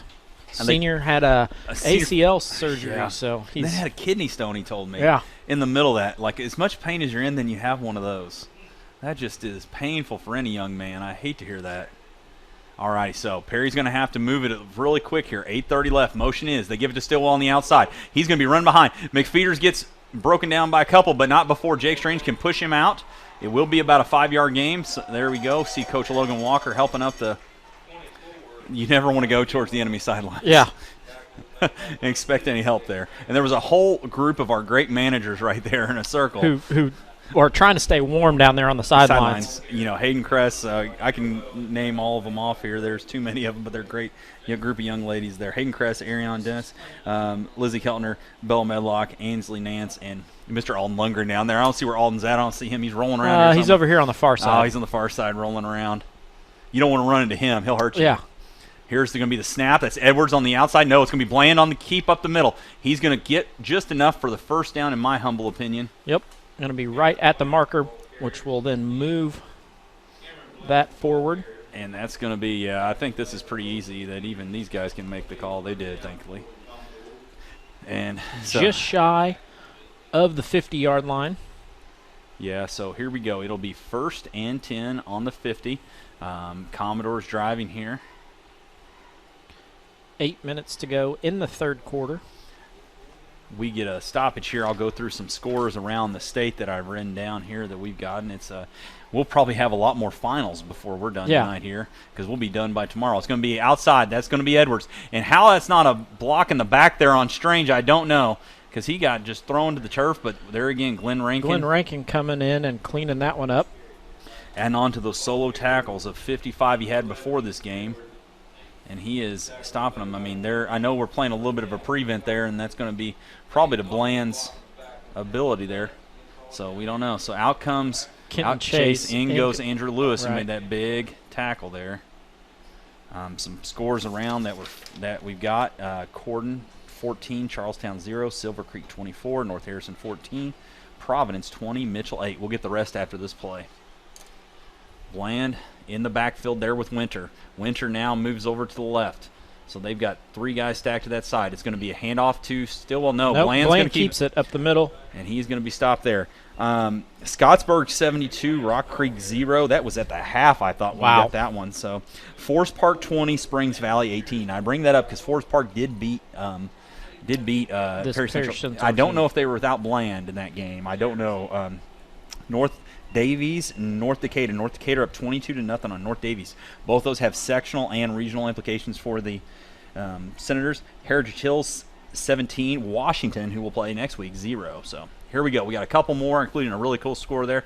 All right, here's going to be the snap. It's going to be a handoff. Oh, he's going to – oh, man, he was dead to rights there. Madden had him. And this play is still going on. Man. Madden has him in the backfield and then gets in on the tackle again after he gains 3. Down on the 32-yard line, he had him, and then he still comes in. So third and there. It'll be third and about 6 there.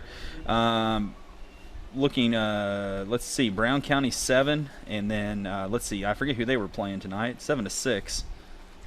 South Putnam, I thought. South Putnam, I think. Yeah, 7-6 there. And Brownstown up 49-20 on Clarksville. All right, here's going to be the pass by Bland. He drops back. He's going to throw out to the flats, the winner, and that ball is incomplete. Here's the score. I know this score that you're going to tell. This is my favorite of the night so far. Go ahead. No, you go for it. Okay, I student taught here. Knightstown 3, Tri 2. So the mighty and that is a final. The mighty Panthers of Knightstown, who were the state finalists in single A football when I was student teaching there in 2005 under Coach Willard. Amazingly beat their arch rival Tri. If you guys think West Washington and Salem hate each other, boys and girls, I'm sorry. You go up there. It's in Henry County. It's you know this all too well. I do. Those are the 1A schools in the county that I grew up in. Yeah, they do not like each other.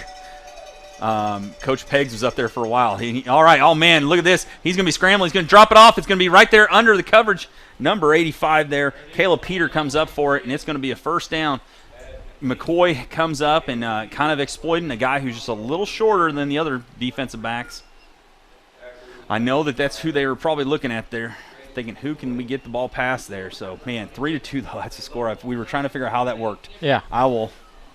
I said maybe the Panthers took a purposeful safety late. Maybe, I don't know. Maybe we'll get a replay of that on Twitter later. Going to be first and goal from the 10. 6:18 left. Centers leading 26-8 here.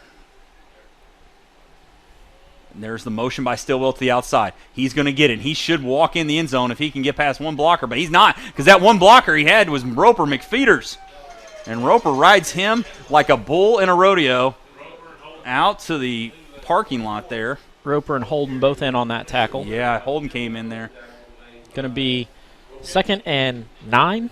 That is something we got to give Holden. People might think he was quarterback, but he has played such a huge role for us on defense. Well, and that's the thing. He hasn't had to play defense for the past couple of years, but this year they need him in that secondary, so he's playing both ways. When you had some of the guys back there, know, I know that during my 2 years here, I'm fairly sure his freshman year there was probably good defensive backs too. So, all right, so here we go. Lots of confusion by Perry Central. They've got 3 guys in motion. I was going to say. So there comes the timeout. We're going to step aside, have a commercial break. And I'm going to try to figure out how many players went in motion for him on the replay. So you guys enjoy this commercial. You're listening to West Washington Livestream, simulcast on WWSR. With all the financial headlines, are you wondering if your retirement savings will last? The market's ups and downs are keeping you guessing, especially if you're approaching retirement or considering it. Your Edward Jones financial advisor, Ryan Kemp, can help you. If you have more questions than answers about what's next, you can work together to help ensure you are prepared for your journey. After all, retirement isn't the end of the trek, it's a new beginning. For more information, please call Ryan Kemp at 812-620-5604. Edward Jones, Marketing Sense and Investing, member SIPC. Never miss a big game by downloading the IHSAA TV app for free on any device. For your iPhone or Apple TV, check the App Store.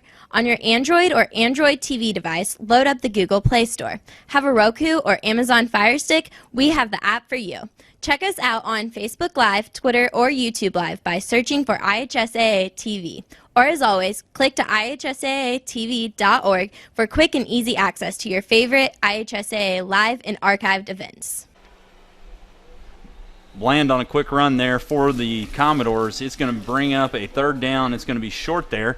As thank you to one of our partners there, the IHSA. Their commercial ran a little long, so we apologize. We're trying to get back and give them their time, and one of our great sponsors there for what they do for high school athletics. I tell you what, especially Craig, after what I saw happen over in Illinois. And now there's a lawsuit now over there between the IHSA, not the AA, but and their athletes are not getting to play. So really hurts a lot of kids. Here we go. It's going to be a pitch. Number 17, Bland's going to be dropped short. Man, the quarterback in there. Lines up as the running back and then takes the pitch. Yep. Coach Tankersley over there on the far side hasn't moved the stick yet. And it's moves it about 6 inches. So it's going to be 4th, 4, and 3. So there you go, almost. Senators take a timeout. All righty, so we need to step away for commercial. We will. The Washington County Community Foundation. In 2015, we launched the Dolly Parton Imagination Library. This is phase 2 of the Happily Ever After project.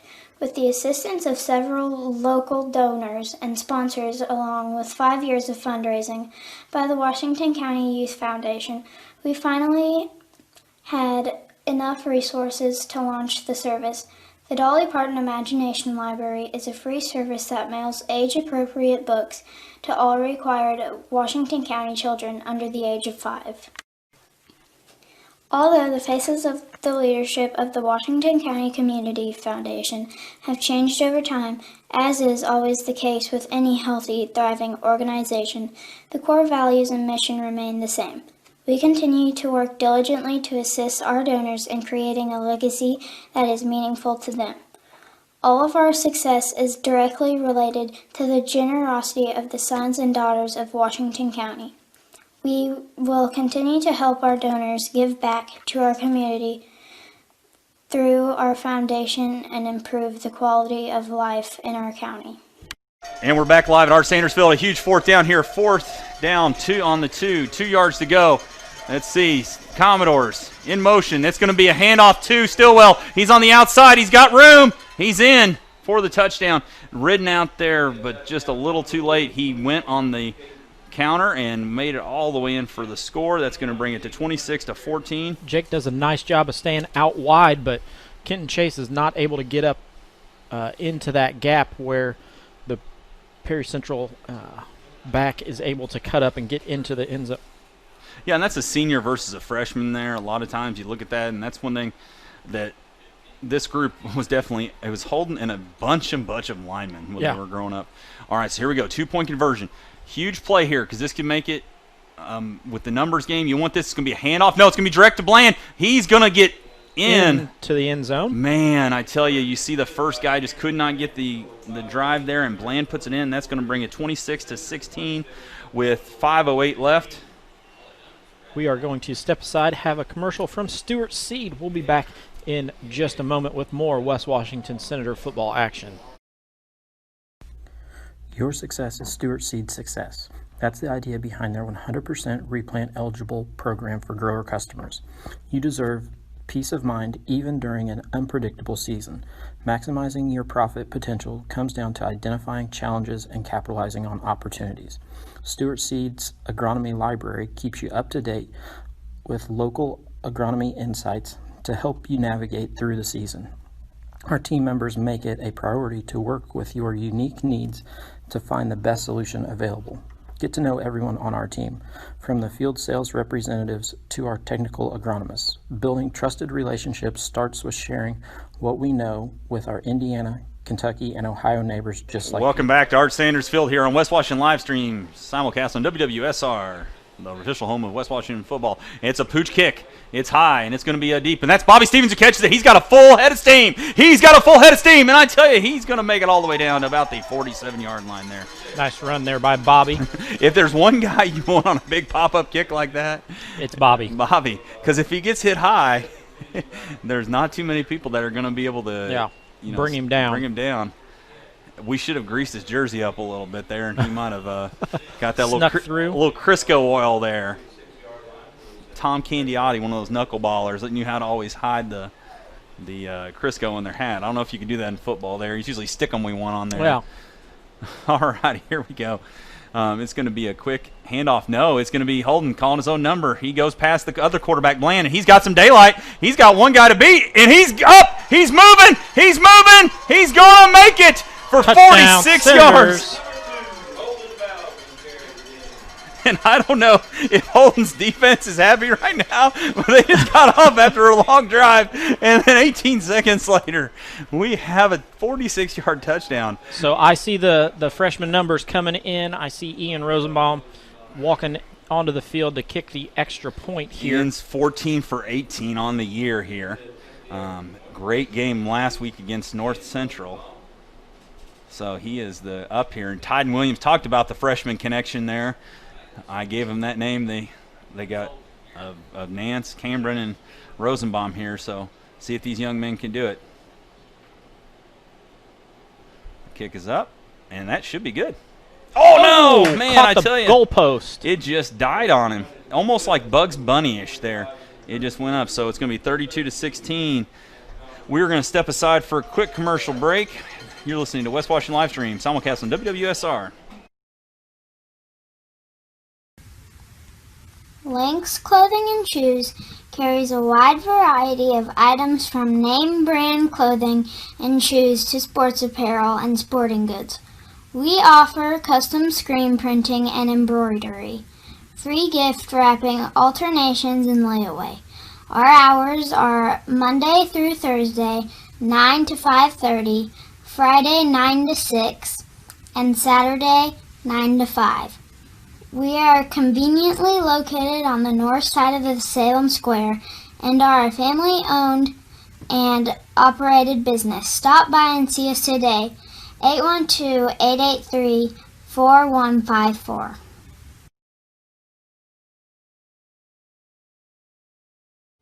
Back to live action here at Art Sanders Field, where the Senators do lead 32-16 after the scamper by Holden Bousman 46 yards and a touchdown. And the extra point there off the upright there, we thought it was going in.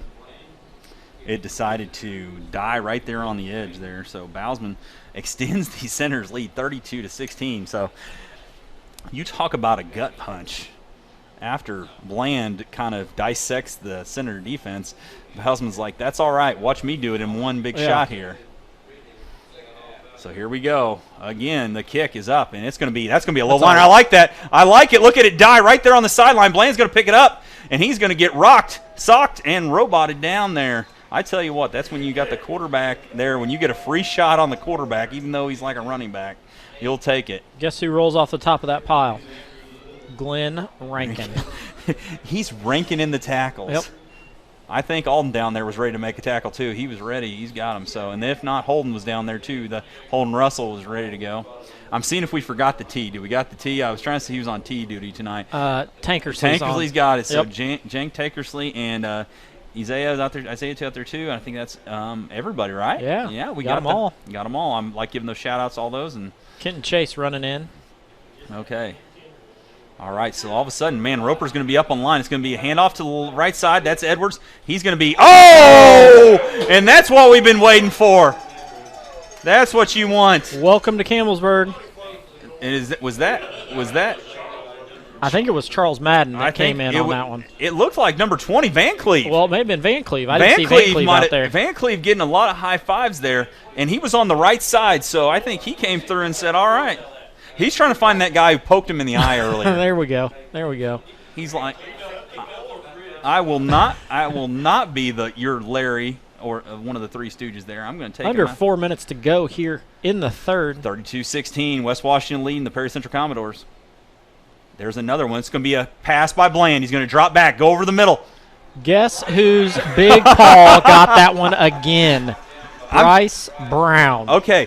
Bryce does not miss the last brownie or the last biscuit, okay? He doesn't miss anything if you throw it at him. He's going to knock it down. I may come up to him at school on Monday and just, well, I can't do it on Monday. You're not going to do it Monday. No, fall break, thank God. I may come up and I wouldn't waste an H&R donut, but maybe I'll go get like a Walmart donut and there you go. And see him swat it out of the way. He wouldn't swat it. He'd catch that Catch one. that and eat it. So I guess we don't want to waste H&R. H&R, why don't you sponsor us? Really? It's like a given. Come on, help us out here.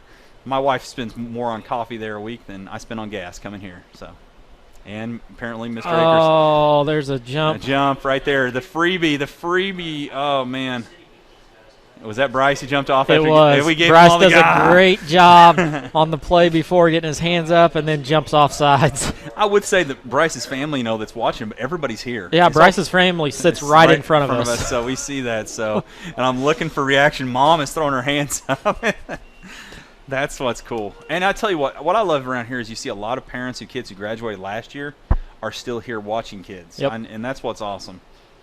You know, so here we go. They're going to split out wide there. I see 87 there. Goffinette, watch for him. He's going to come across the middle. We're going to get a false start. Yeah, false start. Hey, we'll take that right we'll back. We'll take it. Bryce is real quick pointing. Yeah. He's like, hey, I gave you one. Now you're going to give it back. Give it back. Funniest thing I always look forward to Friday morning is Tara Brown's post of Bryce standing at the door, and the dog is always in the picture. Getting its picture taken, and this has gone on for the past 8 years because she did it with Brady before. So that dog has to be like, I want like a snapshot. Like, I know it's possible on Facebook. We do it like the entire, like, you know, like you just see it go through like the timeline there, because that is so cool. Yep. The dog looks for the picture. It's not looking off. It's looking right at the camera. All right, little stunt there, but they pull back, and oh my goodness, there we go. Oh man, right there, that's going to be a pass out here to the flats. It's going to be incomplete. Wow. 11 there for Perry. Edwards got his hands up, even though he's flat on his back. Still gets his hands up to try to pull that one in. Yeah, he's a heck of a player. He is, and this is going to be a Perry Central punt. They bring in about 7 new players, so I would agree with you. Yeah. This is going to be a punt. Now, if you've got the 72 drops back. If you've got the fortitude here to try although 72 is a big old boy back there for him, you know, in Braxton Pershing. Oh, man, what a play. It's down. He's going to get it. Oh, it's going to go straight up in the air and come back to about the 30. No, it's going to be the 26-yard line there. As we do I believe that is a punt for negative yards. It is a punt for negative yards, yes, because they were on the 30, so that's a -4. I've never seen that one. You have not spent a lot of time at one of my former schools, so I saw a lot They actually got the punt away, and it's for -4 yards. Well, he had to punt it from about Claude Combs' RV, so when he got it, so that was the problem. I think Jeannie actually saw the ball clearer than we did. So let's see what happens here as they are. Let's see if these guys figure this out. Okay, they've set the ball.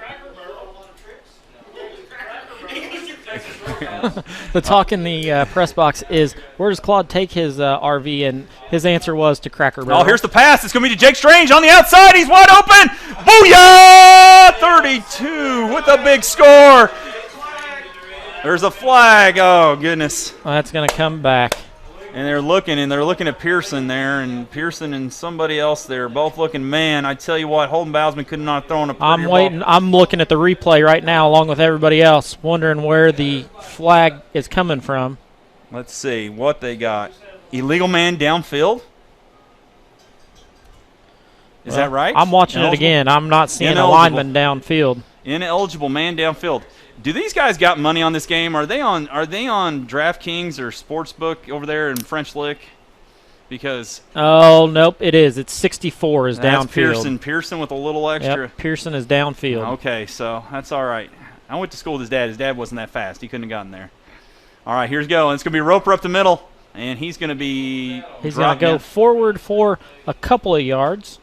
Going to bring up 2nd and 12. See, I thought it'd be loss of a down. I'll have to look that play up, and I thought you had loss of a down when you had an illegal ineligible receiver.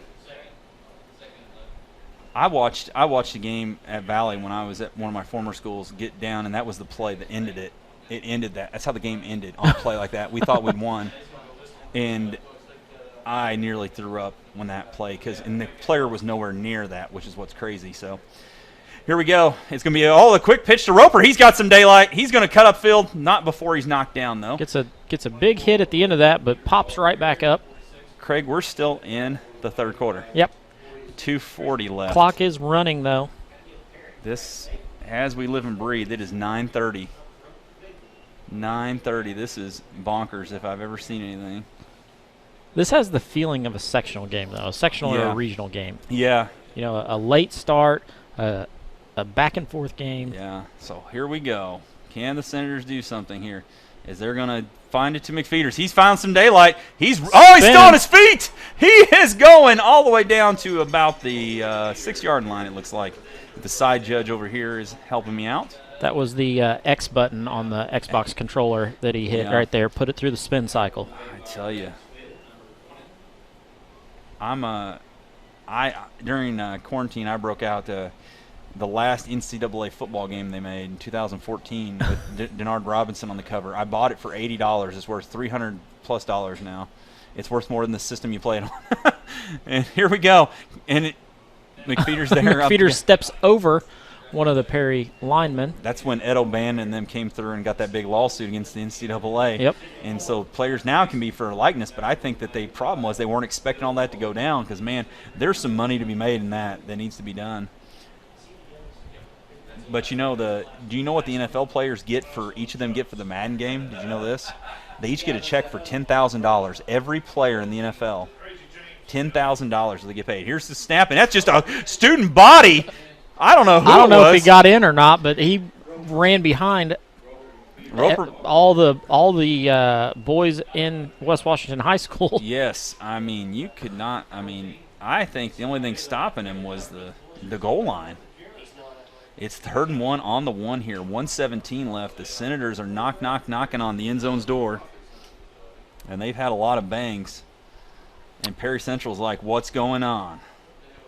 Trying to make as many references. Coach Nance is calling in the play from the sideline. Holden finally drops back to a shotgun position. Here we go. It's going to be a quick pitch to Bobby. Bobby's going to be Bobby. And Bobby. Gets in. 5:55 left in the 3rd quarter. West Washington goes up 38-16 on a 1-yard scamper by Mr. Agent 6 there, Stevens. Looks like they're going to line up to kick this one again. Ian Rosenbaum places the tee down. And he's the block down, not the tee. And he's mostly a toe basher, right? Yep. Line it up straight and bash Does he have it. a special shoe on? He does. He does. I thought that's what the toe bashers have. Snap is high, but it's going to be up. And good. We didn't jinx it that time. Nope. I wasn't going to let somebody else here in the booth say it was good first. So 39-16. The Senators are out ahead. We're going to stick with you right here on West Washington Livestream and WWSR. Tell you what, we've got the you never want to look. We got a week off of school. I know your honey-do list is big. You're down to 1 house now, right? So yes, down to one house. So you need to keep 2 houses just for the kids and 1 for you guys. Yeah. So we're actually heading out. So as soon as the game's over, we're loading up. And where are you going to? Daytona, and you will be back. You said as long as next week is kind of we'll try to parlay everybody. We have to get some rights to do games. Correct. We're in the process of working through with Washington being able to broadcast the game. I know A.D. Russell is working on that, figuring out if we can do it. So if we are able to, those of you watching out there, you will get the game. And if not, I will do my best to get it on the radio. We can definitely do the radio version. So we'll do that. I know that, and we'll try to figure out a way we can do commercials with that too. So I don't have to talk through the entire night. Contrary to popular belief, I do not enjoy the sound of my own voice. So Jake places his tee down, gets ready to boot this one away. I wonder if these cheerleaders, like Friday night, you realize you're going to have to do so many jumping jacks. Like that's a lot for 1 for each point. I think they do. Yeah. And it's continuation, so. All I know is I hated Zombie Nation when I came here because that's all I ever heard. I think you guys blared it a lot more back in the day. Yeah. And then everybody would do this cow milking dance or something. It was some crazy dance. So you definitely scared all my people that we had. All right, Jake up, and it's the kick, and it's a low liner. It's going to be right there, and he's going to try to bring it back. Somebody's going to try to be a hero. 46 there, and that Tristan is Howard. He was the guy. Was he the guy who had to kick it earlier? Was he the kicker? No, I think that was 72. 72. Okay, I thought maybe trying to redeem himself a little bit there. Wow. So Braxton Sprouse there on the tackle. I gave Braxton a hard time earlier. It's one of those. Van Cleve turns around, thought he was going to come off the field, but he doesn't. Turns around, gets back on. Yep. And you see Grayson McCoy coming off, so maybe a little harder hitter there. Don't get beaten coverage, but maybe that north to south, the Van Cleve, they kind of figure they can take that advantage to. Grayson gives him more of that east to west. Bland's going to be up the middle, and he's going to take some shots, and he's going to go down by Roper and then Charles Madden. Everybody rolls off. 42 seconds left here in the 3rd quarter still. Goodness gracious. Looks like we've got a cramp 21. That's Cameron White there for him. So he's Caden Winter. Sorry about that. I've done pretty good tonight. I'm actually kind of proud. If you don't know, when you're sitting here and you do like we do, where we try to learn, like you learn the names kind of on the spot, and it's different, because not only do you have guys out there for offense, but you got guys out there for defense, and you can't see their faces.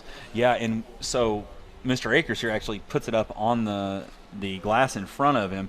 I keep mine down here in front of me on a little scratch pad, and so we don't have a spotter. A lot of times they'll have a spotter that yells it out to you. So we have a great group here in the booth that you sometimes might hear us because they do a great job. Mr. Brown, I think, over there on the end, from Mr. Combs there, he does a great job. So it does take a lot of people to make these games going good. And can I just say how good the field looks? Oh, yeah. Looks wonderful for this time of year, and, having the grass still be super green. Senator Sam out in the middle looking wonderful. He's gotten a little beat up tonight but man, during homecoming, he was really bright. Yeah, those of you who were able to watch the homecoming there during halftime. It's just pretty. The sun was great. Yeah. Great job by all those students here at West Washington. Most of them athletes of some sort. Whether it's the girls with volleyball and basketball and softball. Great job by them, and then all the senior football boys. So Kate. So we look right there, and that's going to be winter coming off there. That's not a good sign for them. Yeah. Kent Chapman over there from Baptist Hospital there, east and out of Clarksville there. New Albany, Floyd County, actually. New Albany, but he's a Clarksville native. Yeah. He's there. Kent actually lucked out. He was with Clarksville's football team for like 5 years during those losing times, and he came here and he told me, he said, "It's a lot of fun over here." And I said, "Well, great."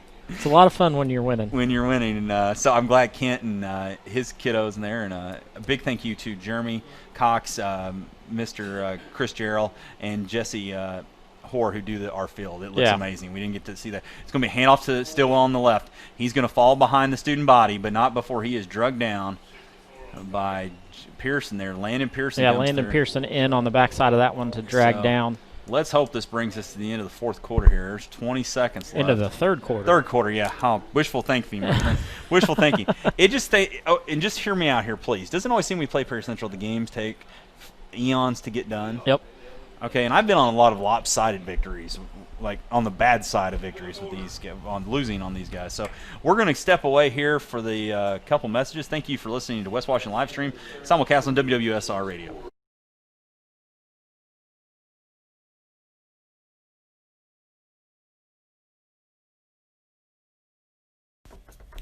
Bishop Seed is more than just seed sales. They're a multifaceted business. Owner Brady Bishop is a channel seedsman who knows your fields and can recommend an elite product designed to perform in your area and maximize the profitability of every acre on your farm. Bishop Seeds also offers chemical sales for the ever-expanding chemical industry and a variety of cover crops to help keep erosion down and yield up. They also offer climate field view so you can make a data-driven decision to maximize the return on every acre. Reach out and give Brady a call at 812-620-4624.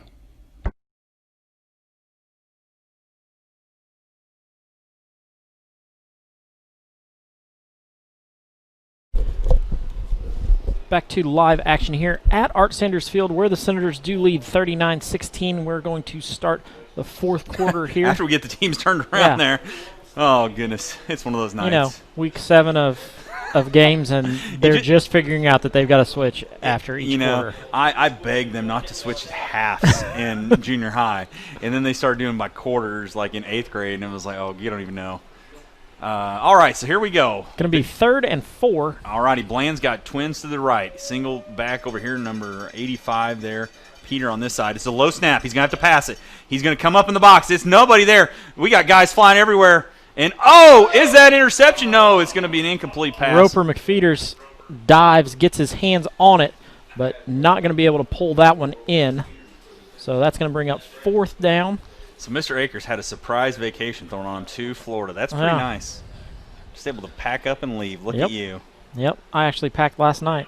There you go. Well, it's beautiful down there if there's no hurricanes this time of year. So I think there was a tropical storm, but I'm hoping it stays out in the ocean. It's all good. But I'll take a tropical storm in Florida any day. As long as it's not in Indiana. Yep. All righty, Bland at quarterback here. He's got an offset eye, and he's going to have Two backs as Pearson's going to slide out to the left. It's going to be an option pitch out to number 87, Goffinette. Goffinette's got some speed, and he's going to be drugged down after picking up a first down. The ball's going to be on the 35-yard line, 1st and 10 for the Commodores. 11:45 left. Senators leading 39-16. Once they get those chains set, the clock will continue to run here. So, and that's for the Commodores. They're going to have to come up with something a little quicker if they're Yeah, hoping. they're going to have to speed their pace up. And I tell you what, that's something that, you see, like, I know West Washington can do when it's like that. They can speed up their offense, but other teams just seem to struggle with that. Well, I don't know how much faster West Washington can actually run their offense. They run it pretty fast. So a lot of times it's hard at the end of games. Goffinette again, man, I tell you what, where's this guy been all night? They have kind of held out on him. He's a great player. Adam Goffinette, a sophomore, 5'9", 180, wide receiver and defensive back. And maybe it's because he's got some seniors playing in there for him, and we're kind of playing more, a little more prevent. Don't let anything deep, so we're giving you those 3 to 4 yards in the sidelines. But he's got some speed there. So we've got him up here, man, I tell you. And that's and Perry is not as big as traditionally. I've noticed that. Right. That is something. So that's but Bland would probably be their biggest lineman. That ball is down. Bland's going to pick it up. He's going to have to do some magic. He throws out to the flats. He hits. That'll be 85 there, Peter. And Peter's going to shake and bake and come up close to a first down. 10:30 left. Right at the stick. I think he may be just a touch short. Knowing our luck, they're going to measure it tonight. They're going to want to measure. No? Okay, we've got a definitive yard or two. Yep, there we go. Tank walks over there and puts the stick down. So we've got a 3rd and 1. I scared Heidi Tankersley so bad this morning. I was sitting on my morning duty, and she I was sitting there drinking my coffee, and she came through the door, and I guess I scared her. So he comes up to me and said, "Heard you scared my wife." I said, "Yeah." No funny business with me. Not in 2020. All right, here's the snap. Bland's going to take it himself. He's going to try to ride the student body, but, man, he's going to get driven down like a fence post in one of these cornfields. And he's going to be right at the stick. I believe it's going to be enough for the first down. Yeah, now. I'm willing to bet he's going to get the first down here because he runs hard. Reminds me a lot of Logan Laswell, who I saw play for Paoli, as one of those guys that could get those tough yards there. Yep, put your head down and find a lineman and run right behind them. Which that's the advancements. That's why so many young men, when football's first played, got killed. they just didn't wear helmets, and they're like, okay, here you're gonna run this 40 times in a game, consecutively. All right, here we go. It's gonna be off to the Edwards on the inside. No, he's met. Yeah. Roper, and boom, there comes Pearson. That's one of those. We've switched some guys around. Roper's come up from his safety position, and now he's playing more like an outside linebacker. Holden's moved over to a defensive back, and then Kenton Chase is playing the safety back there. Okay, so guess who was on the end of that play? I'll give you one guess. Glenn Rankin. Glenn Rankin for 200, Alex. You're right. Who is Glenn Rankin? And Pearson comes off as we go to Andrew Lewis there. I tell you what, if these guys wear those black Under Armour under their arms pad, you can't even tell. Yeah. You can't even see if they've got like flesh under there. Okay, option pitch over the middle of 56. Nope. He was eligible because he was lined up, right? He was eligible, but Bryce Brown was right there. Was he in the kind of the offset? Yeah. I did not see the pre-snap. I apologize. I was looking at my numbers, and I've seen him line up, which amazed me. 56, they allow him to run the ball with that number or be a receiver with that number. I believe he checks in as a receiver when he comes in. So that's the question right now. They saw 56, so here we go. That is kind of the thing I'm wondering. Was that a kind of a broken play? Yeah, he was in as a receiver. He was lined up as tight end, but with 56, he's still got to check in as a eligible receiver. And that has to be announced to the team that that player is eligible, so you can't try any funny business. Which, if I remember right, yep, okay. Illegal touch. Yep. It's down, yeah. Was it the North Decatur regional game where we had that happen? Yes. Am I correct? Yeah, where it was they threw it to a kid, and then that's a game that we need to release that one from the vault sometime and let some people enjoy that, or at least so I can play my other radio broadcast over it. So Matt and myself had a lot of fun during that game. I know you guys did too. We were all right here in a row. Coach Russell, the quietest one of us all.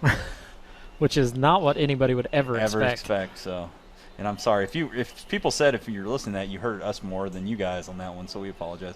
What do we got going on here now? Well, now they're going to question, is the down correct? Because the side judge didn't realize that it's a loss of down also. No.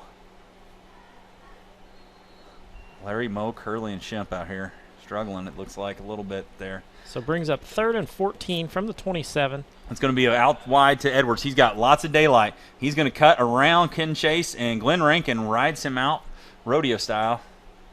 Out of bounds after close to enough for a first down. And they're going to say it's a first down because the sticks are dropped over there. So 8:13 left. Center's leading 39-16. It'll be first down, 9 to go, 8:13 left for the Commodores. Lots of action up there on the defensive line. You know, you see that going out to the wide side. You're just playing the prevent, trying to bust the big play, but then that play happens. That's what's all right. So 56 right there is the personal protector almost probably. He's going out. He's going to just go left, and Big Mike with that tackle coming up the middle. I guess if he checks in every time, so then you know just not to pick him up receiving. You know he's going to block. So yeah. I'm sure he's probably reported in as a receiver now. I'm sure that Coach Gibson made sure that was done. Did you see that? I guess that did Eric Fisher for the Chiefs, did he catch a touchdown pass? I don't know. I don't know. I saw a highlight a kid does that just does a great job on YouTube, and it's Eric Fisher for the Chiefs catching a touchdown pass. So. All right, here's going to be the pass. It's going to be the flats, and it's going to be caught. No, incomplete. Nope, incomplete. Came out right out there at the end there. 87 Goffinette just has to go through his arms there, and nobody happier than Parker Green and Ken Chase over there. Parker's like, I'm not getting burnt. He knows that I wonder if he knows that, like in scouting reports, his name's on there. Like, we're going for this guy. He's used to his name being on it just for a different reason and a different sport. Great times there. Great times. 7:30 to go here in the fourth quarter of play.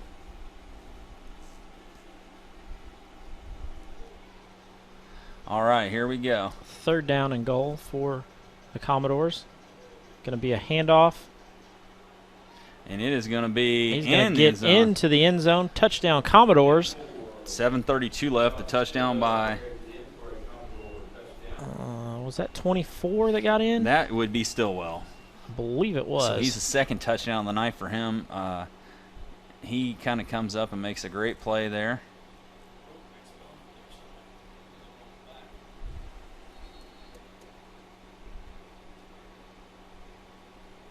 They're going to line up and go for 2 here. And so with 7:23, 39-22, the Senators lead. Trying to make this a 24-39 so Senators can hold tall here. This would be a big play, big play. And there comes the heat right up the middle. And, man, Bland falls.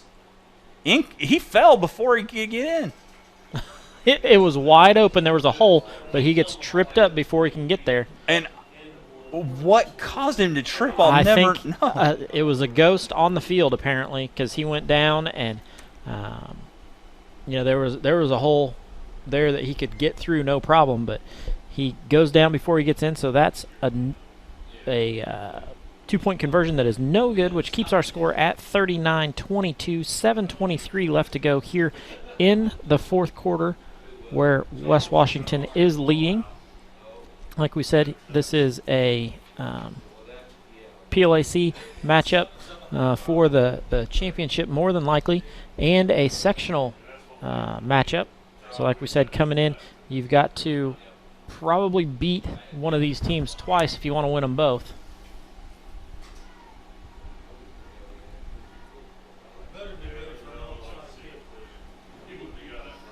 All right, so we are sitting here with 7:23 left, 39-22.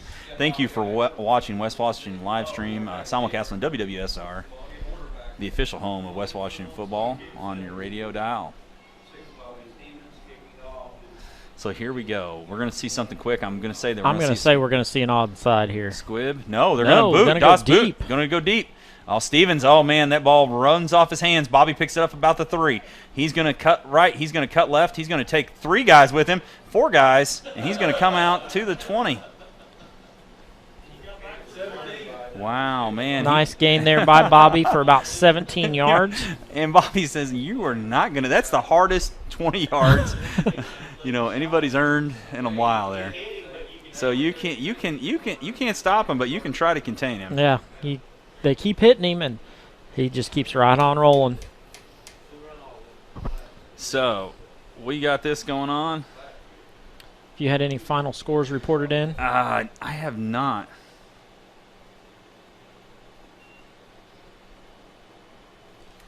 All right, so that ball came out. After he was down, though. After he was down, so yeah, I saw the backside there. Holden's trying to 7:01 left. Holden gains about a yard on that one. 6:54 left here in the final fourth quarter. Finally, had to think of what quarter. Is this next week? Am I at Washington? Nope, not yet. It seems like it. So clock running. Senators taking their time, like we said. Perry needs to speed up where the Senators are slowing down. Here we go. It's going to be a handoff to McFeeters. McFeeters cuts up the middle, and he's just going to shake and bake and move up to about the 25-yard line there. Yep. 6:20 left. Each team has 2 timeouts left. Who the Hurricanes have this weekend? Oh, I don't even know. I haven't even looked. Big Ten starts this weekend? Yes, that's the kind of fan I am at the moment. I haven't even looked at who the Hurricanes have. We determined that Frank Gore has never aged. Yep. Just his knees. That guy what's crazy is that I had a young player who played junior high football for me, and that was his favorite player. And Frank Gore was like a 5-year vet. I remember when he was. Frank gave him his gloves at a 49ers game. Holden's going to scramble. He's got all kinds of time. He's going to move this way. Great block by Pearson to kind of keep it going. Holden goes airborne, but I believe that's enough for a first down. If you're going to go airborne as a quarterback, though, he kind of let that guy take the brunt of it. So Jake comes walking back. He was wide open on the other side, but Holden would have had to throw it about 80 yards. I mean, and I think he might have had, that. And there's nothing good when you've got to throw across your body, across the field. Yeah. Like that. Clock continues to run here. 5:21 left. All right, here we go. Oh, man, McFeeters bobbled it, but he keeps it back, and he's got a great run almost down to about 10. To the 42. Man, he had a full head of speed, a full head of steam. Yeah. Craig, I wonder if he didn't bobble that. Like, he would have. Yeah, he bobbled it right out of the handoff. But the Senators have gone to this, what we would almost call a jumbo package for him, with Van Cleve coming in as a lead blocker, playing almost that H-back. And then you've got Bryce and Jake on that side, and Pearson right there too. So it's a 2 tight end set with a H-back on that side. And there's going to be, again, he's just going to pick his hole, it looks like, is what he's going to do. And that's all right. Just get down, Rope. Just don't get hurt. Yep. And that's the thing. Right now you're trying just not get hurt. It's even like you see guys rolling off. You just don't want anybody getting hurt. Right here, 4:30 left. The clock is rolling, and that's what we want. 2nd down and 8. 4:24 left here. Senators giving the Commodores a little bit of their own medicine here with just a straight run it at you.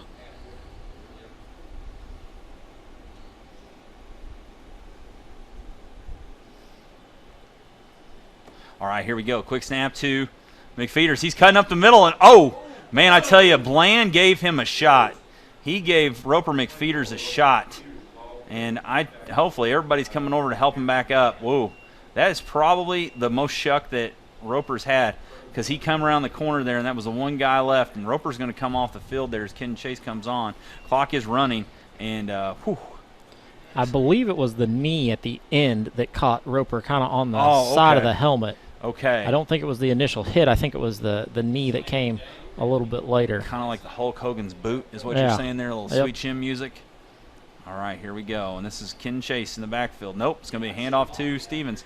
Nothing fancy, just some yards. Yep. And that's what Bobby Stevens does. 3:33, 39. Put your head down and keep running towards the locker room. If Bobby Stevens was at Perry Central, he'd be like Bland, just running the ball up the gut there. And as we look here, 2nd down and 10. excuse me, it'd be 2nd down and about, what, 6 there we got? Yeah, 2nd and 6.